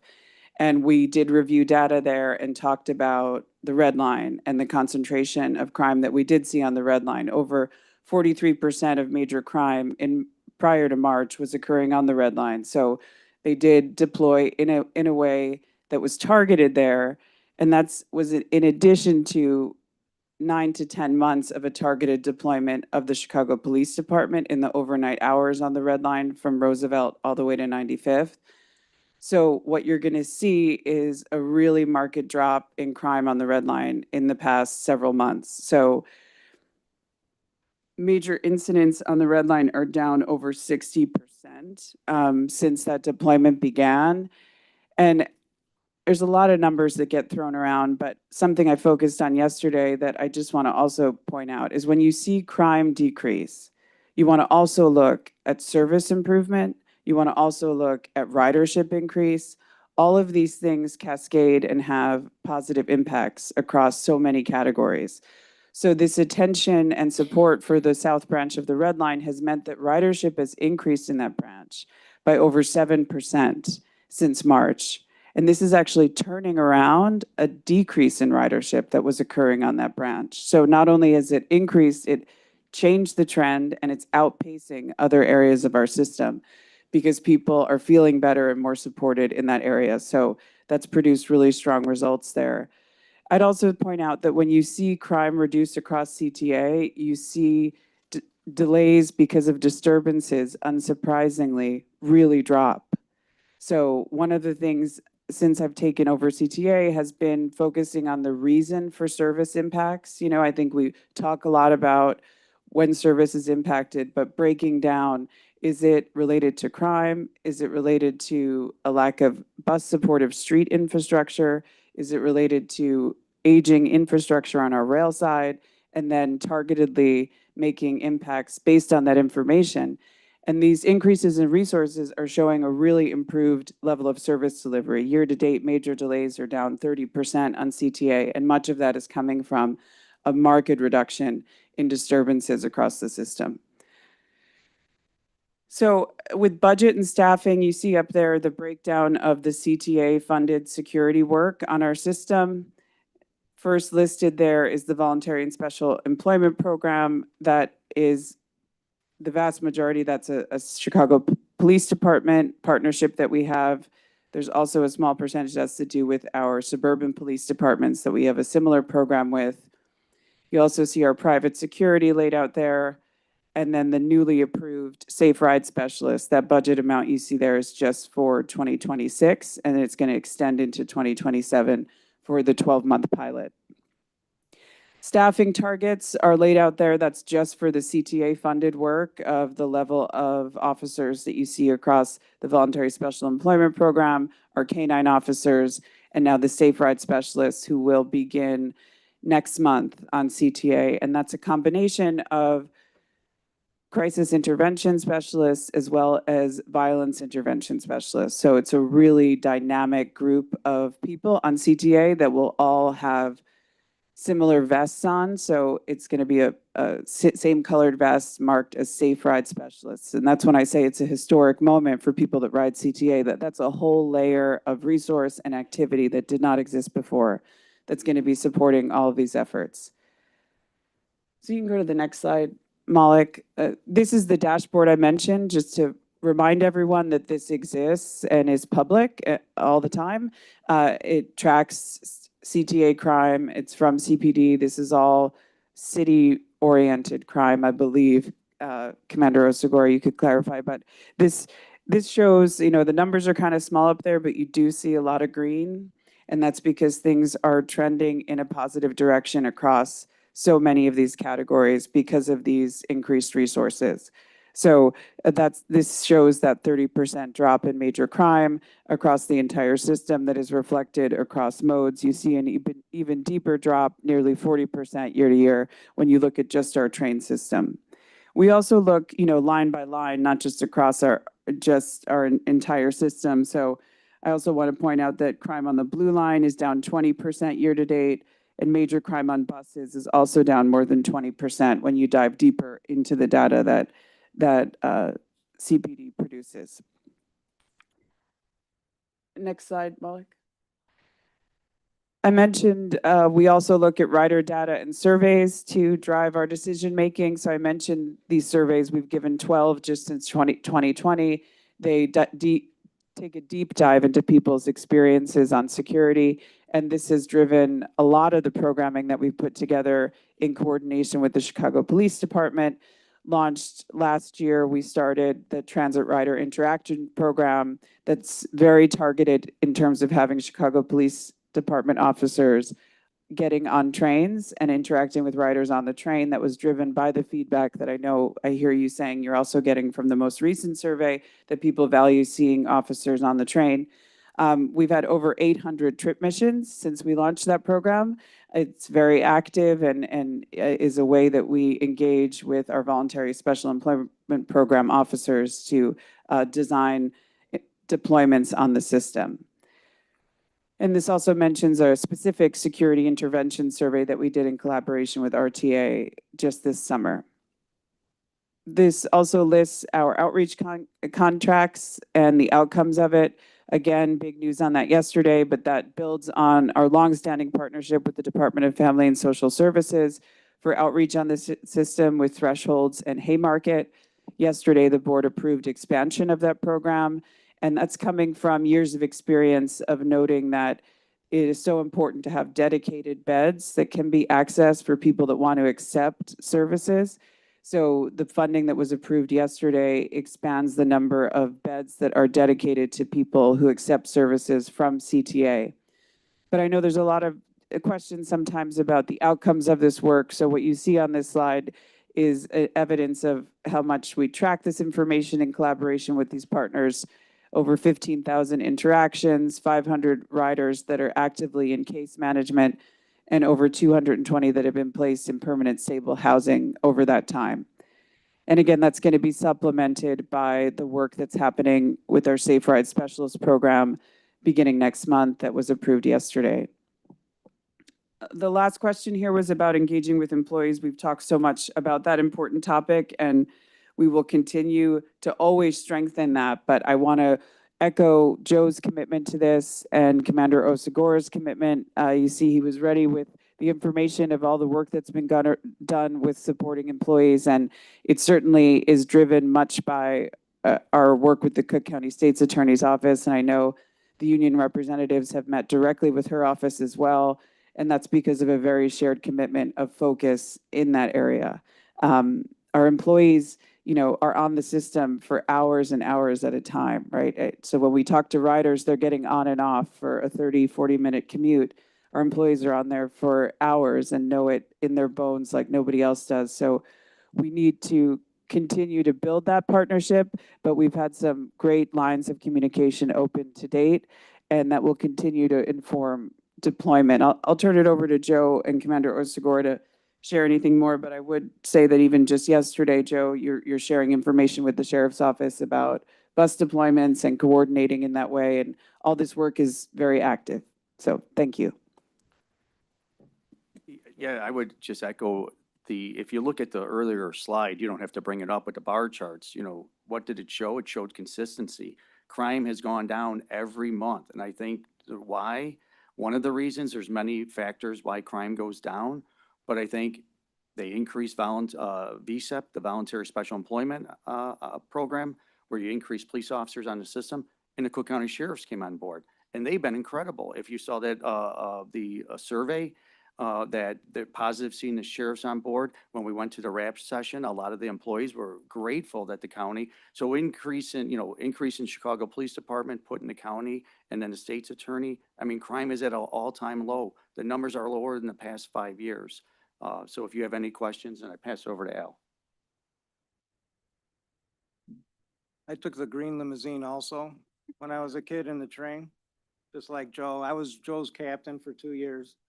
So we have a great relationship. The acting president, Nora Learson's been amazing with her team. And we've talked about, with the sheriffs and with the RTA board, about fare evasion. So in March, we received the increase in special employment, where I was able to, on March 3rd, put officers on afternoons into midnights on all 9 red line stations from Roosevelt to 95th Street. And you've seen a tremendous decrease in crime throughout the system, as well as the red line. On midnights, when there's less people taking the transit system, that's 37% of our violent crime this year. And it's down 22% because of having special employment at the turnstiles. We tell them to turn people away because if they make an arrest, they're not going to be there, and that's going to leave an opening. So it's very important, especially at night, because we used to get groups of 50, 60 people fare evading. A lot of them are youth mixed in with adults, and they become victims and offenders. And I know when I did the presentations for the RTA board, as well as the sheriffs, we talked about this.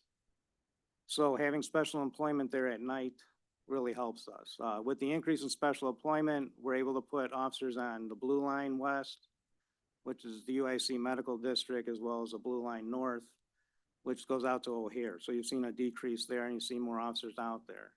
We've taken most of the cars away from the special employment officers and we drop them off in vans with their supervisors. So this way they're gonna remain on post until we bring someone there to relieve them. And we have a great relationship with the sheriff's police. They're doing a great job. And we're unique in the country where we have detectives embedded into our SDSC room, working with our TAC teams, working with CTA, the state's attorney, and the sheriff's police. That's unique in the country. And you've seen crime drop. And all the CTA employee batteries and assaults against them, our detectives will handle now. Before they would go to different areas, we didn't investigate those, and you see a decrease in employee crime against employees, as well as more charges against people committing crimes against them. So I just want to thank everybody for all the great work they do and the collaboration we have. Thank you, Commander. Director Sager? Thank you, Chair. No, I'm incredibly impressed, grateful, and encouraged by the unbelievable efforts being made collaboratively to truly improve safety on CTA, and the facts speak for themselves, I think. So I'm grateful for that. I also am very heartwarmed by the effort with regards to the Safe Ride pilot that is being proposed. And the numbers that you're putting out there, I think are fantastic. I think we will all agree that mental issues, frankly, addiction issues, all contribute significantly to safety concerns in the transit area. The question I have is, if we're putting those individuals out there, are they being backed up, very closely backed up by law enforcement to ensure their safety and welfare as they're addressing some of these difficult challenges? Yeah, I'll let. I know Joe's been involved in designing the program, so I'll let him speak to it. But I would say, in our years of experience on this, you have to have coordination and understanding. Some of these particular providers have a very specific way they envision doing their work that may or may not have law enforcement closely connected to them. And so they make requests based on their expertise as to what exactly their relationship with law enforcement on the ground looks like, if it's visible presence right next to them or nearby, and coordination. And that's all part of the planning process here. Yes, that's the answer, that some prefer to work independent, right? We will have police officers in the downtown locations because they like using de-escalation, referring services, and having maybe a law enforcement officer just standing next to them might interfere with building the trust with the youth population. So we're not going to put them next to police officers, but police officers be in the vicinity, and if they ever need assistance, they could call for assistance. And that's agreement that they have and they've requested from us as well. I appreciate those responses. I think that's really important. But I think we also all know that unfortunately in the condition or situation of mental health challenges, things can change very quickly and something can become very volatile. And I just want to make sure you have a system of communication that's going to provide intervention if we need to from law enforcement. So thank you. Totally agree, Director. We'll support them, whatever they need. We'll have officers there in the vicinity. I was also wondering if any of them are going to work midnights for unhoused and the youth, because we've tried to get agencies or organizations to come out at night, because that's a major issue we have, is you have youth mixed in with adults.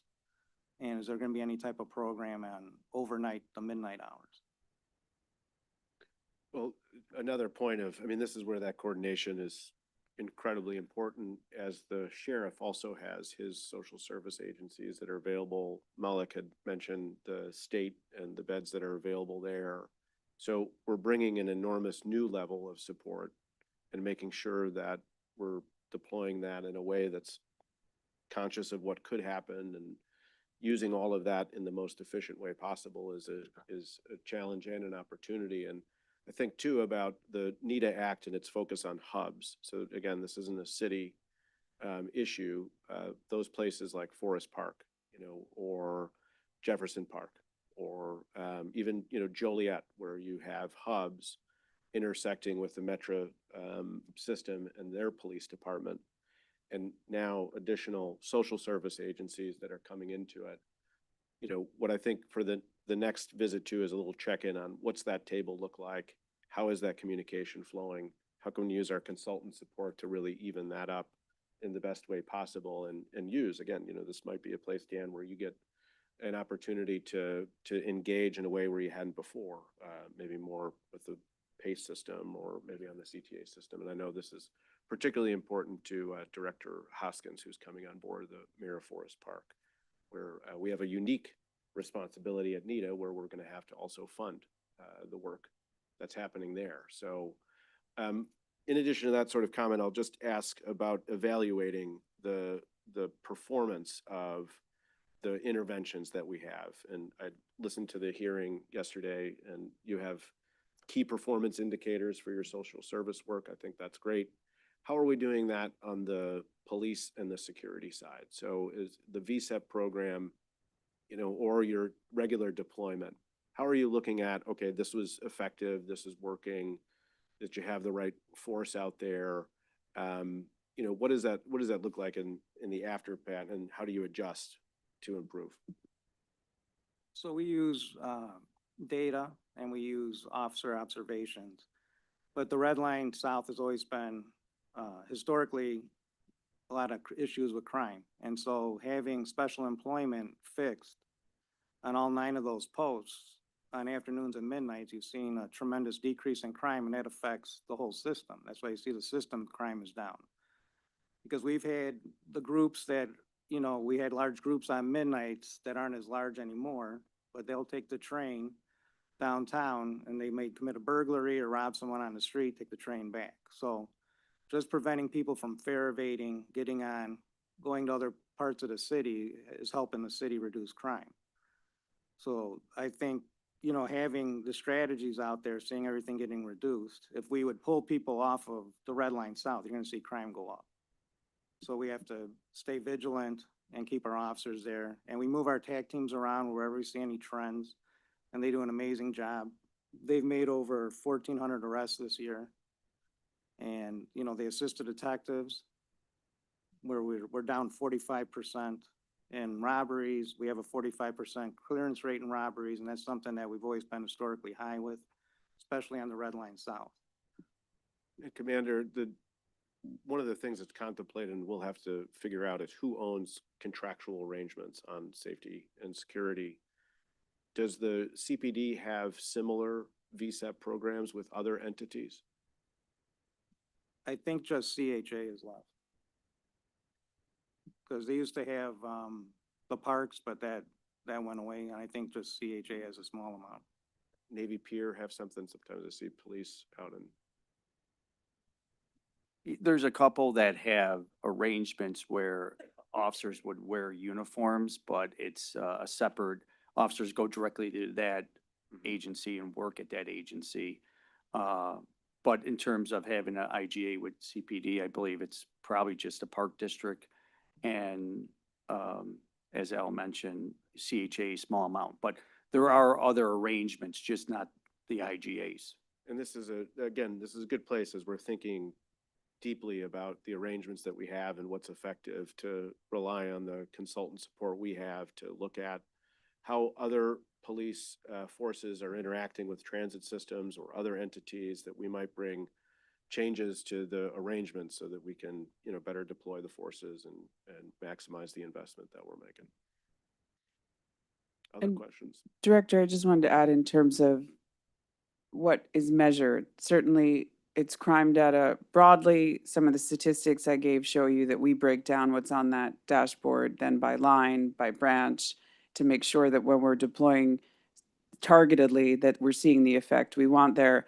I'd also mention, the commander mentioned arrests. We look at ANOV issuances, it's particularly around smoking, which has been an issue over the past period. We look at the ANOV issuances. The ANOV stands for Administrative Notice of Violation, or otherwise known as a ticket. So there's different ways to monitor activity. Those trip missions I mentioned, we go out and observe their activity there. So it's a variety of resources that we look at in terms of the metrics. And if, we're not just on the Red Line South. We're in the Central Business District. We're at both airports, Howard. So we have different fixed posts, different locations where we have officers riding the trains. So it's not just the Red Line South. That was just our main focus because that's like the crux of where all the violent crime is coming from. And if I could just end with it, you know, I think transit, and everybody here, I know the transit partners, law enforcement partners, they know this. I think it's unique in terms of when you're dealing with violent crime, transit is different than dealing within the neighborhoods. If you do a search and you look at the victim, the offender in the place of where the incident occurred, very rarely will you get the same zip code of all three.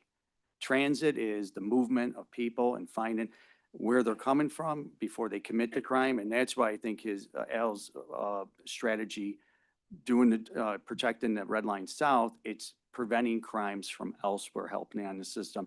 And that's how I think the crime has gone down so much.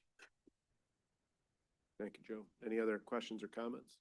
Yeah, like he said, when you look at it, it's multiple districts. So people look at the transit system as a Red Line South, but the Red Line South has 4 or 5 districts connected to it, plus it goes into the downtown area. So all these districts can be affected. All these different detective division areas can be affected. So it's not as easy as Joe said, like a district, it's going to be a box area. So that's why we have to have our officers set up the way it is. Totally, and it's really one of the challenges that the Cook County Sheriff has thinking about this with his partners in a 6-county wide region and making sure you all have common communication protocols, common rules of engagement. But I'll, emphasize short term, his push for the data piece is one that I think we're going to be insistent about. If we can't measure and really understand and know where things are, we're not going to do well by going to the General Assembly and continuing the level of investment we need to address the issue. Director Ryan. Thank you. So one of the things that I learned on Tuesday when we were down at the 95th Street Station that I didn't know is one of the things that was brought up is the folks who are, causing problems on the red line, they get there via the bus, right? So it's like these things are really starting on the bus. And so while I appreciate everything that's being done, and I think, what you guys are doing, is monumental, just kind of keeping in mind of that, it's the whole thing together. It's making sure that the buses have the same sort of protections and police presence and things like that, because like people on the red line, instead of taking the red line now, they're being pushed out to the buses, or like, on social media, when they find out that the sheriff's office is on the red line, they then head over to the green. And once they know that they're off of the green line or off of the red line and on the green line, then they head back over to the red. So it's like, this is a huge problem. And I think everything you guys are doing is heading in the right direction, but it's just the fact that like, it's like a game of cat and mouse almost, where it's like, you're taking care of this one thing over here and then something pops up over there. So it's, like, it's how everything works together. And I'm sure I don't have to say this to you all from CTA. I'm sure you guys know that this is what happens, but it's just making sure that everyone else is aware of like, that it's you fix one thing, they figure out some other way around it. So, staying vigilant, making sure that, we're working on the buses as well as the train. And if I could add, just, I don't want to ask, I know they're on the line, but right after that meeting, I got to give credit to the sheriff's department. They're jumping right all over it. I don't want to give them credit, but I don't want to take their voice, but they jumped on it. They asked me for bus routes and data, and they're already on that. And Thank you, I would just add, Joe. go ahead. No, Nora, I just want to add real quick. Thanks, Joe, for bringing that up. And we actually already talked to CPD about this 2 days ago after that meeting. We have a strategy where we're going to work collectively to cover both of the bus routes and the train routes at the same time to try to stop that problem. So we heard them loud and clear, Nora. Thank Yeah, you. that's great. And I just want to add, and I appreciate you raising the bus side, Director Ryan, because this has also been a focus for the past few months that we're going to sustain that focus in this new way. But we created a few months ago something called a bus safe corridor mission together with CPD, where officers are in corridors that employees have identified need specific attention. And we've had 160 of those bus safe corridor missions already. So this additional work from the sheriff's office is going to just amplify those efforts. I think bus is dynamic and complex. You know, in a given rush hour, we have over 1,500 buses out on the street, right? So when you think about coverage, you really have to be smart and strategic, but we've got the minds on it to make that happen. Well, Malik, I think we're moving to Metra and Pace. Turn it over to Metro. All right, good morning and thank you for having us here today. And again, I want to start off by speaking to the public comment today about how this isn't just sometimes in the mindset of people a crime issue. It is about the experience issue. It's about everything, and everything that I talk with my peers about. It is that bright lights at the station. Is it well kept? Are the cars clean? So Metra, I'm going to just touch on and say, you know, it has a different, obviously, set of circumstances in the CTA. Our service area is as large as Delaware and Rhode Island put together. We do this with a very small police force relative. Nora puts out 1,500 buses. We put out 900 rail vehicles that each have its own half. So if you look at that, it's a lot to cover. I wanted to also take a look at the numbers that we presented here with the calls of service and kind of touch on what does that mean. Less than 10% of our calls for service are for major crime. Our top 4 calls for service are for trespassing, harassment, criminal damage, and then theft of service on our fare evasion, however you want to look at that. And so one of the things that we've done is really started looking again, what is that customer looking for? They're looking for not just like safety on the train, but they're looking for that if I'm paying my fare, why isn't that guy over there paying the fare, and why is the conductor having to deal with that? Why is this train stopping? I want to touch also real quickly on one of the things that we have that's minimal on the CTA, minimal on PACE, and it's called grade crossing incidents. Grade crossing incident for us totally can ruin a passenger's trip on a fouling train, and a fouling train.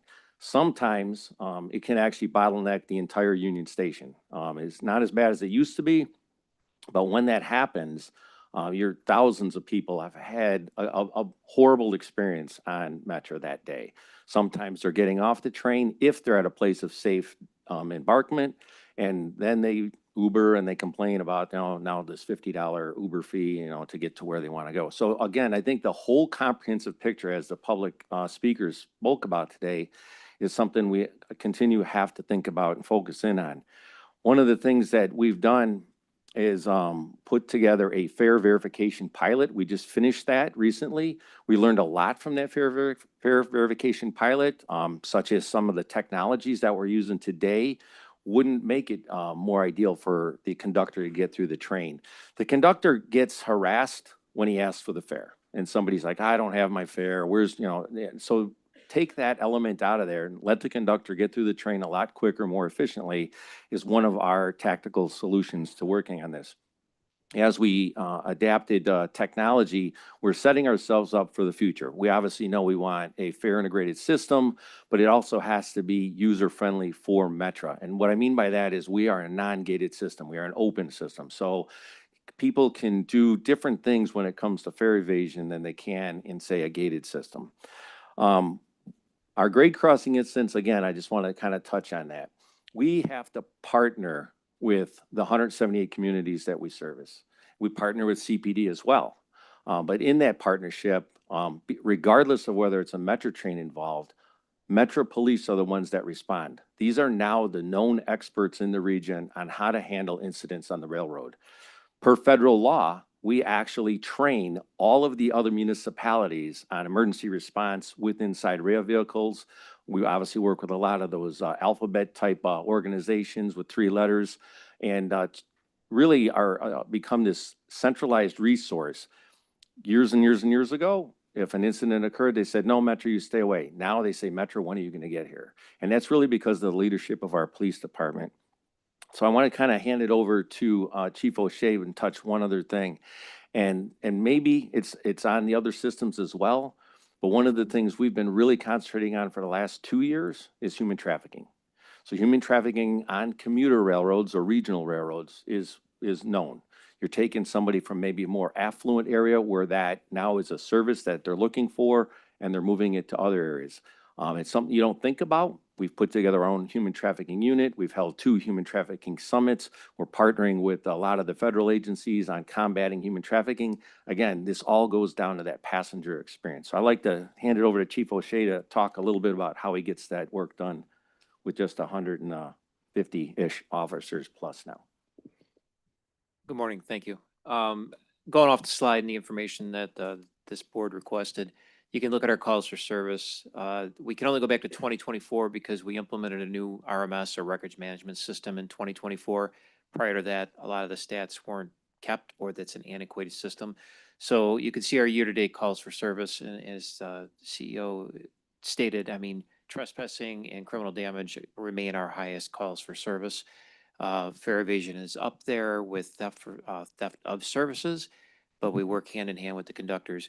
We hold regular monthly, quarterly meetings, labor management meetings with the police, with the conductors, because making sure our employees and all the union employees feel safe and are getting the level of service they want, as CTA has said with CPD as well, along with the sheriff's office. Making sure the employees feel safe is paramount, because a safe employee also means a safe rider and a safe passenger. And having the police on the train is the top priority for us. We have officers dedicated to riding the trains. People feel safe, and that means that they are safe. We currently have 177 sworn positions total. That's including the 20 that the RTA increased us by about 2 months ago. So we're in the process of onboarding 20 more officers to bring us to full staff. And then our civilian positions, key to the civilian positions, we have a dedicated social services worker, supposed to have 2. One of them recently left. The one is, she's currently doing paramount work for us. She works with the homeless. She's out there. She does come out at midnight. She will come out whenever we call her out. She's got 63 cases pending right now with 21 placements for homeless people. That's not just in Chicago. It's not just Cook County. We cover 6 counties, as the CEO stated. It's about the size of Connecticut, a little bit smaller. 11 lines through 178 municipalities. So we work with all the county sheriff departments, all those police agencies, and our social services is helping where we have problems in the hubs, as you stated, like Joliet, Oak Park, Evanston, wherever we have hubs, Elgin. You're always going to have some of the same kind of issues. So we're trying to address those. It's kind of, it used to be called, one of other agencies I worked at, it's the crisis co-responder method, right? You try and work social services with police. If it's kind of a dangerous type of call, you obviously want officers with them. But we always try and work hand in hand with the social services. So the COPS app that we have, the people can text pictures, they can text concerns, they can send it, it goes right to our video analytics center, which is 24/7 watching all of our cameras. The MAC center receives the complaint or the picture or the video. The people who are sending it can send it anonymously, or they can put their information for callback or contact information. And then our MAC center or video center, if it's something that needs to be dispatched immediately, they can radio directly, same as the SDSC can for CPD. They can radio officers of an incident going on, or they can push it to the proper department, either in Metro or to our dispatch. Our dispatch is currently Cook County Sheriff's Police Department that handles our dispatch for all 6 counties. So we work hand in hand all the time. I'm going to stop there. I'm trying to run through it quickly. This is the information you guys wanted. I don't want to go too far into it, but if you have questions, open for any answers.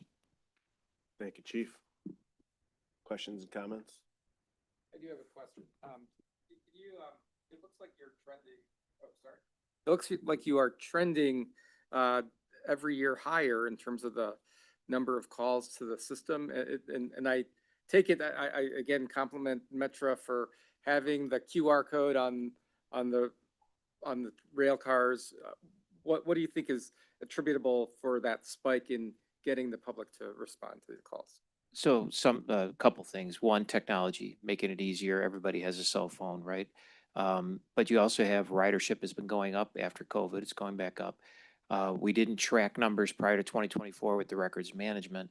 And on top of that, we're out on the platforms. The officers are out of the cars. They're on the platforms. They're on the trains, which people see the officers, the conductors feel more confident in contacting the officers. So while if it was a trend in violent crime going up, that would be more concerning. Less than 10% of our calls are for violent crime. Seeing numbers go up sometimes alarms police chiefs. To me, it means that the community and the coworkers and the workers feel more confident contacting the police. But, having the app and having the cell phone capability and people being able to report more readily, that's going to increase the calls for service as well. I just have one comment that as we transition to NITA, looking at the CTA's data, Metra, PACE, it's not uniform, right? And so what I think is going to be really exciting is seeing like the calls for service from each agency, like seeing what's the method. Is it like 911? Is it pressing the blue button on a CTA rail car? Is it the QR code? And then being able to see that across the system, I think will be really useful for us to figure out what's the best way to reach the riders and get their input. Thank you. Right. I know CPD, I know for sure CPD does it. Cook County can do it. Most agencies can. We can produce heat maps and we can tell you where our calls for service are located. We know exactly what lines of our 11 that we have the most call volume, as CPD knows exactly where theirs are. But to gather the data down into the finer minutia, if you will, that will be important going forward for NITA. Thank you, Director. Just two pieces. First, on the fare evasion piece, and that focus, I think, is incredibly important. And we heard it from the commander, we heard it from the sheriff, and heard it both from you.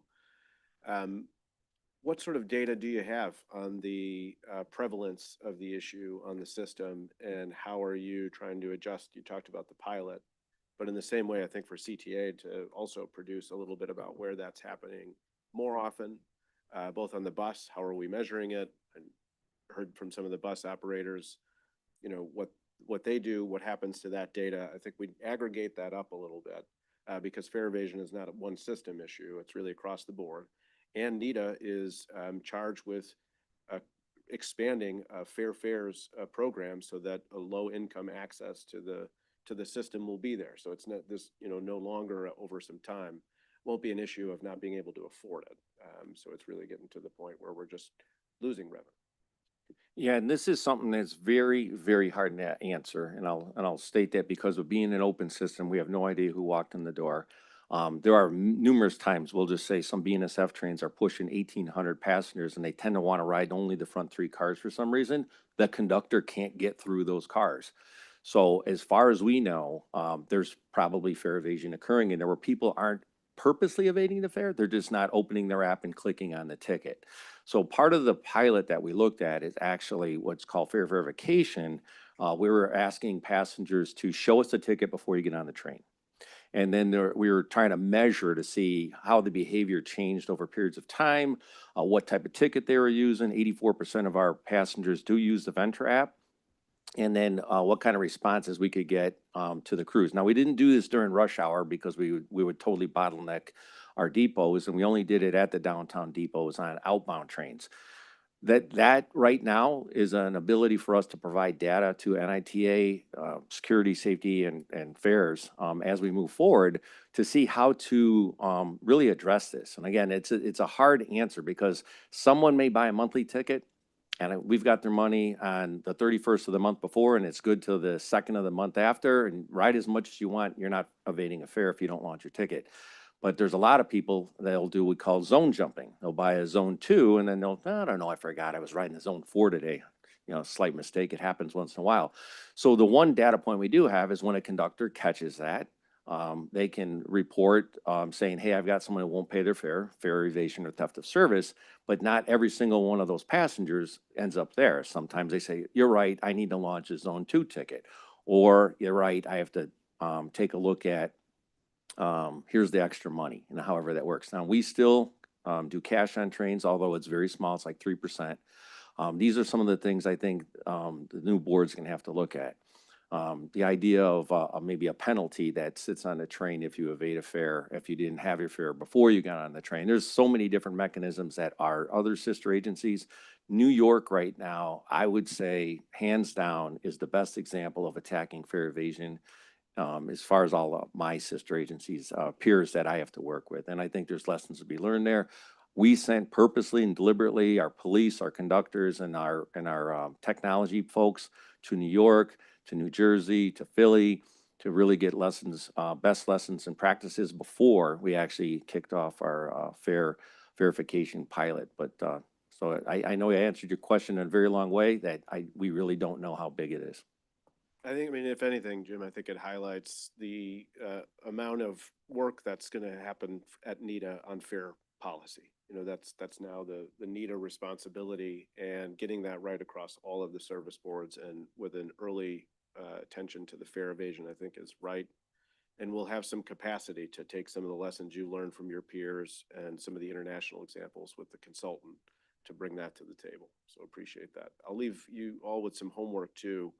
The person that's supposed to be in charge of this in the statute is a new position, a head of safety and customer experience, and would appreciate the feedback of Joe and the commander and yourself and Pace, and what's the right profile of that person, and what are the right responsibilities. There's some pretty clear direction in the statute of what we have to do, but there's also some elasticity there of the size, the scope, and what that relationship is. And I think that's worth some near-term looking into, and alludes a little bit to the type of topics that we'll probably talk at our next ad hoc meeting.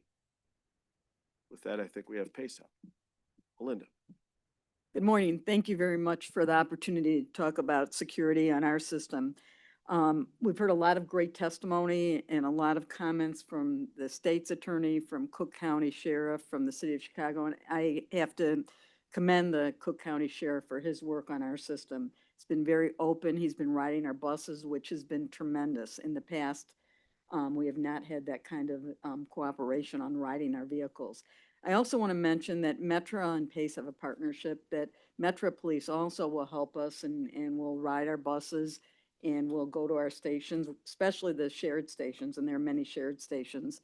And we have partnerships throughout the 6-county region with police departments, local police departments, the county police departments. Cook County, we have an intergovernmental agreement with. We do a lot of things to work with all of these police departments because we're at their, you know, when we need them, they've got to be there. One of the things that we do is a bus familiarization program where we will partner with the police departments, SWAT teams, fire departments to show them our equipment, to tell them how to get on board our equipment, how can we work well together.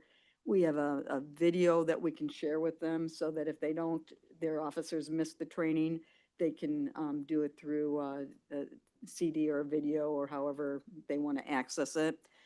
I just want to point out that Pace is unique. Our service area is 274 communities. Jim has already said Delaware and Connecticut combined, that's the same service area we have. We have 134 fixed routes. We have on-demand service, paratransit, van pool program. Any given day, we can have 2,500 vehicles on the street. It's quite a big service area. It's quite a big area of responsibility. We also have approximately 30 passenger facilities, over 850 shelters, and approximately 10,000 bus stops that we have to monitor. The good news is our customers have said, we're doing a good job. We're 82% of our customers said they feel safe on our bus. That's great. I want it to be 100%. There's a lot more we have to do, but we're doing what we have to do. Our drivers are very responsive to our customers' needs. We talk with our drivers. We talk with our unions. Keith Hill was here. He also represents a couple of the PACE unions besides the CTA union. And so we're always talking to our personnel and our unions about what can we do to keep our drivers safe. And if we're keeping our drivers safe, we're keeping the public safe. That's really important to us. I also wanted to talk a little bit about what we do with security. We don't have our own security force. We we have contract services in some of our busiest transit facilities, Harvey, Chicago Heights, and our South Campus. We use private contract service. Again, we're talking to Cook County about how can they augment that service for us so that we have more of a presence. My mother used to tell me nothing good happens after midnight. It's absolutely true. So what we have to do is really get more services out there later night. And PACE is starting to add back in service. It used to be PACE was pretty much done at 8 p.m. We have some services now going 24 hours, 7 days a week. We're trying to get all of our services up to 11 p.m., which is probably too early still, but we're continuing to work to get more services out there. We also leverage our intelligent bus system. We use our technology to let us know where we're having problems. All of our buses can be tracked. All of our buses have covert and overt alarms. The difference is an operator can call us when they have a problem. If it's a problem that they don't want to pick up the phone and call us, they can hit an overt alarm and we can see what, it will open up the cameras on our system. It will not allow us to talk to that driver. It will lock the system down because if they're hitting that alarm, we don't want to be talking to them. We want to see what's going on, get the local police involved.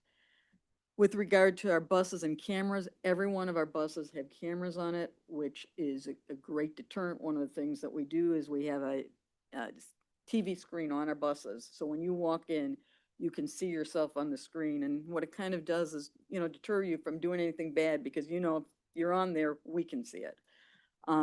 Also, a big emphasis has been by local police departments has been to use our cameras when they have incidents in their neighborhoods.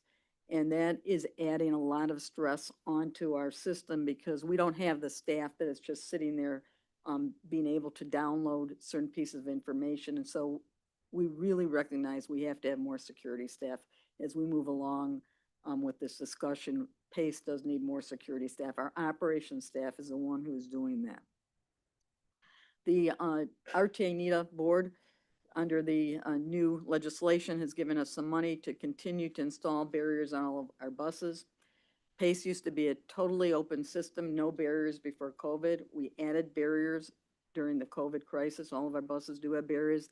They were temporary barriers. We're now adding newer barriers that will cover the driver area more securely. We're working with our union partners on that to see what kind of barriers work best for them. It's really a very personalized situation, how people like using barriers. And so we want to do that with our union partners. I also wanted to talk about fare evasion on our system. We are monitoring it. We are tracking it. We are getting the data in our system because we feel if we can get the data, we'll know where the issues are. We are sharing that data with the Cook County Police to tell them where we're seeing the most fare evasion. If they will ride that part of our system and help us with that, that's terrific, and they're starting to do that. We have 2 programs going on. You might see our buses coming down the street. On the header sign, it says fare required. We're just trying to remind everyone, pay your fare. On the interior of our bus, we have a program, a flyer on there that says pay your fair share, spelled F-A-R-E. And we're trying to continue to remind people to when they get on board the bus, we're a service, but you have to pay for the service. And you're not paying the full amount, as we all know, but you have to pay your fair share. We are going to continue to do our outreach and our coordination with our unions since they're a really critical part and they take care of our passengers. That's why we want every night, I want every one of my employees to come home safely and all of our riders to get to where they're going safely and get home safely. With that, I'm going to turn this over to Lindsay Umek, who is my Chief Operating Officer. She's going to go over some of our statistics. They're smaller than what you see on the other 2 systems. That's a good thing, but they are something that we continue to watch, we continue to monitor. And I will add one other thing. I have to thank the RTA NITA for the consultant you've added on board. Jadine has been really terrific to work with, and we're giving her our statistics as well as Cook County so we can start to gather how we can do a better job collectively. Lindsay? Thank you, Melinda. Good morning, Chair and members of the committee. So just want to jump in really quick. I know a lot of the conversation today has been around technology and the presence of people on the system. And what's up on your screen kind of highlights what PACE is doing with respect to technology. So with incidents that occur on our system, as Melinda mentioned, we have our intelligent bus system, which, you know, different from the other agencies, 274 communities, different police departments, whether it's local, county. You know, what we have done is we've used our IBS system to leverage, you know, where incidents are occurring and what type of incidents are taking place. So, you know, up on the screen shows our 2026 security events in a heat map. And, you know, as you'll see, there are some more densely populated areas where we're seeing issues occur, but it's really throughout the service area, which is, you know, why it's so important to make sure that we have coverage throughout the entire system. So one of the efforts that we've been doing with our IBS system is enforcing, you know, our operators and our dispatchers, you know, to issue a request to talk or an RTT. Or if they activate the covert or overt alarms, what it will do is it establishes an incident report. It's a coordination of where the event is occurring, the nature of the event, how it was handled, if police were called, and also given the size of our service area and where people are responding or where something may happen, it gives our dispatchers through our technology information on what police to call, making sure that we're, you know, responding in a timely manner. So you know, it provides critical information. We're kind of having to use our technology to capture some of these incidents and what's happening and you know, where it's occurring. So that's how we've been tackling that. Just some quick data facts. PACE received 374 calls in 2024, 372 calls in 2025, and 211 calls year to date through 2026. So this is where the operator is reaching out via one of these mechanisms to say that either something occurred or that they need assistance. And so the nature of these calls can range anything from assaults on operators or passengers, crime-related incidents, including altercations, harassment, theft, intoxication, smoking on the bus, property damage, or fare dispute. So it really covers a wide range, and we just recently did an upgrade to the version of software that we're using with our IBS system, and we've really made sure we can capture these different types of events that are happening, so we know the who, what, where, when, and why. The other data that's up on the screen is reportable incidents, and one of the things that I wanted to touch on that I'm not sure that we've hit today is, you know, yes, NTD, we report these incidents where it's a physical assault against an operator, whether it be physical or threatening in nature, or if there's an incident that involves maybe a weapon or an injury that requires treatment away from the scene. One of the other things that we are doing is when we have these types of major incidents, we report them to TSA. And so, you know, how we're doing that through our IBS system and gathering the data and providing it to TSA, it's just another mechanism to, you know, as everyone has talked about today, kind of carry through when these incidents happen to our operators, that we're showing that we're there and present and that we're taking it seriously. So TSA is another aspect that we're reporting as well. So over the past 2.5 years, PACE has averaged about 2 to 3 incidents per month. And again, the heat map kind of shows where these incidents occurred. And as Melinda mentioned, as the other service boards, you know, we've been working with Cook County State Police, and it's really been refreshing to kind of, you know, they're wanting to learn the system, wanting to know what's happening, you know, wanting to know where our, you know, transit centers are, you know, how our system works so that we can, you know, better be prepared and respond when an incident arises. So really high level overview. And with that, I will turn it back over to Melinda. Thank you very much. So we do use heat maps, as you can see, and we're always open to working with our local and the counties, and state police has been another aspect, and I didn't mention them, and I do want to mention them. The state police director, we've had a couple of meetings with them. They are getting involved. They want to know how they can help us solve any issues that we have, and especially the collar counties outside of Cook County. And they are going to be assigning an officer to PACE who will look over all of our incidents and give us someone who we can call when we have incidents on our system. So as you can see, our job is never done. None of our jobs are ever done. It's 24/7, and there's always something that we have to be worried about. But we are tracking it And we're going to continue to track and provide the information as we move forward. And I'm happy to answer any questions. Thank you, Melinda. Director Sager. Thanks, Chair. I appreciate so much the data that you are collecting. I'm wondering if you collect data with regards to response times. If you have, a covert over alarm that occurs, are you tracking that response time? And I will say we are not at this moment, but it's something we could look at doing. I mean, we probably track in our system if we pull it all together, but we've never pulled a report out like that. I think it's something that we can do in the future. I will say that our response time in all the suburbs has been really outstanding, just outstanding. But that's something we can track. great, thank you so much. It's a great suggestion, Director Sager, and would encourage the same with the CPD and the CTA and the suburban police departments. It was one of the key recommendations from the bus operators was how they communicate and whether or not that response is in adequate time. Figuring that out and keeping a focus on that seems pretty prudent. I might add, you went to 95th Street. 95th Street also has PACE service in there. Forest Park has PACE service in there, and so we can't forget that aspect. Sometimes we're separated. 95th, we're on two sides of the street. Forest Park, we're down below the station. When I'm there late at night, I usually, Christmas Eve, I like going to where we have service out. It is very lonely at some of those stations late at night, and so having the security there is really important to us. Totally agree. And I keep thinking your map is lining up with the concept of the transit hubs and how all of that comes together with high quality service, safety for the customer, safety and convenience for the workforce. All of it really married there with all of our resources coming at the same time. Director Shanahan. One point you brought up, Melinda, I thought was really good is how Metro has helped police some of your stations. And, I look forward to hearing more about how you've collaborated in the past, because it's a good experience, I think, for us all to hear.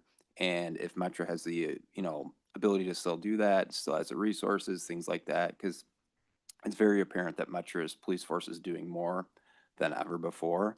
So we want to ensure that we still provide a safe workplace that way too as well. Thank you though for pointing that out. Yep, thank you very much. The other thing I will say, we collaborate both with Metro and CTA. When there are emergencies, we will come out to support them, as well as all of our 274 communities.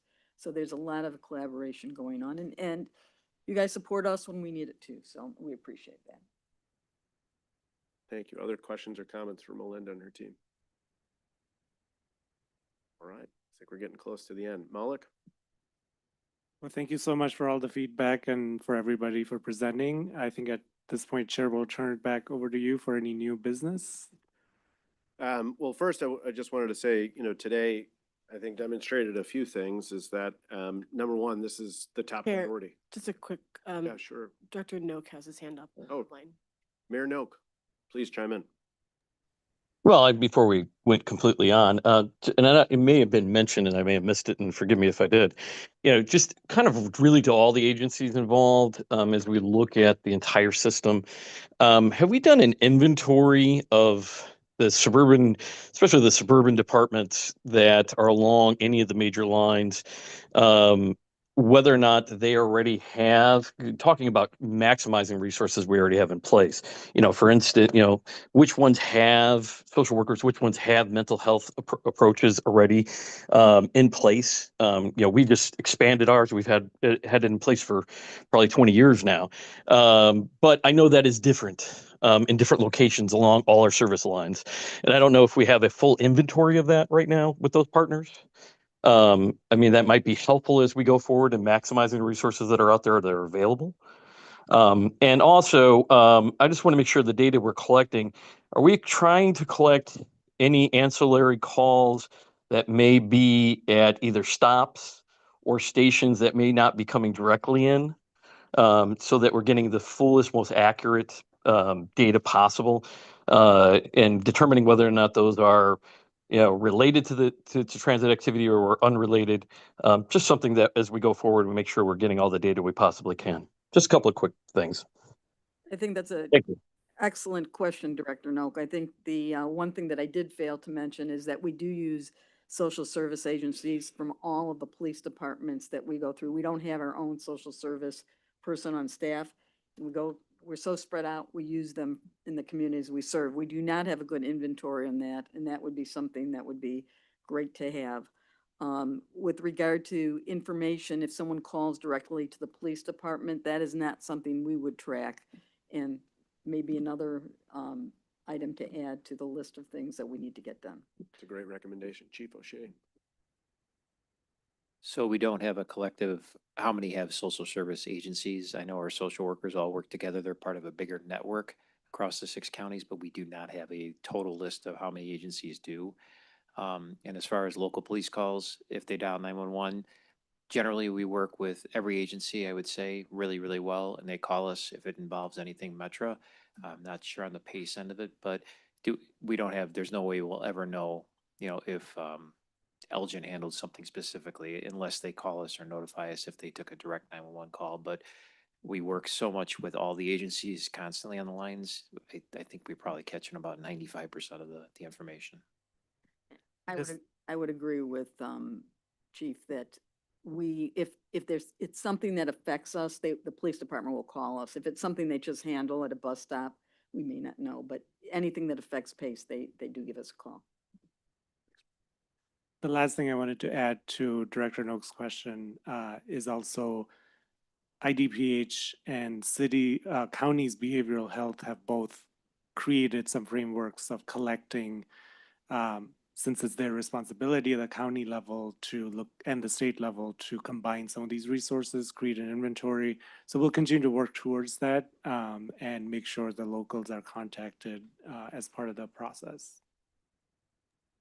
Yeah, and it's certainly, if I might real quick, certainly as we progress too, for those agencies that do have either contractual or on staff or hybrids of those for social work and for mental health outreach, and that could be through the police department or the fire departments often, or as a separate part of their operations.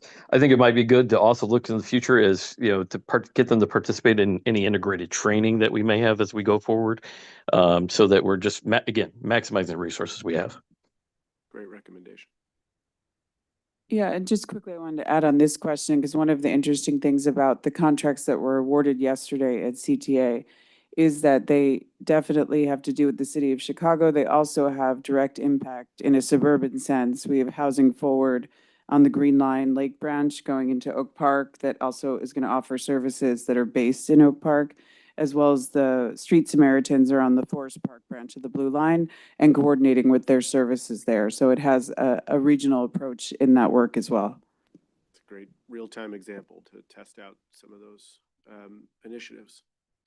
So I would say, a huge thank you to everybody. I think this is really the first time in a almost a working group that all of the leadership across so many agencies and external agencies came together to talk about how we can work better. I think it's clear that this is the top priority for the region.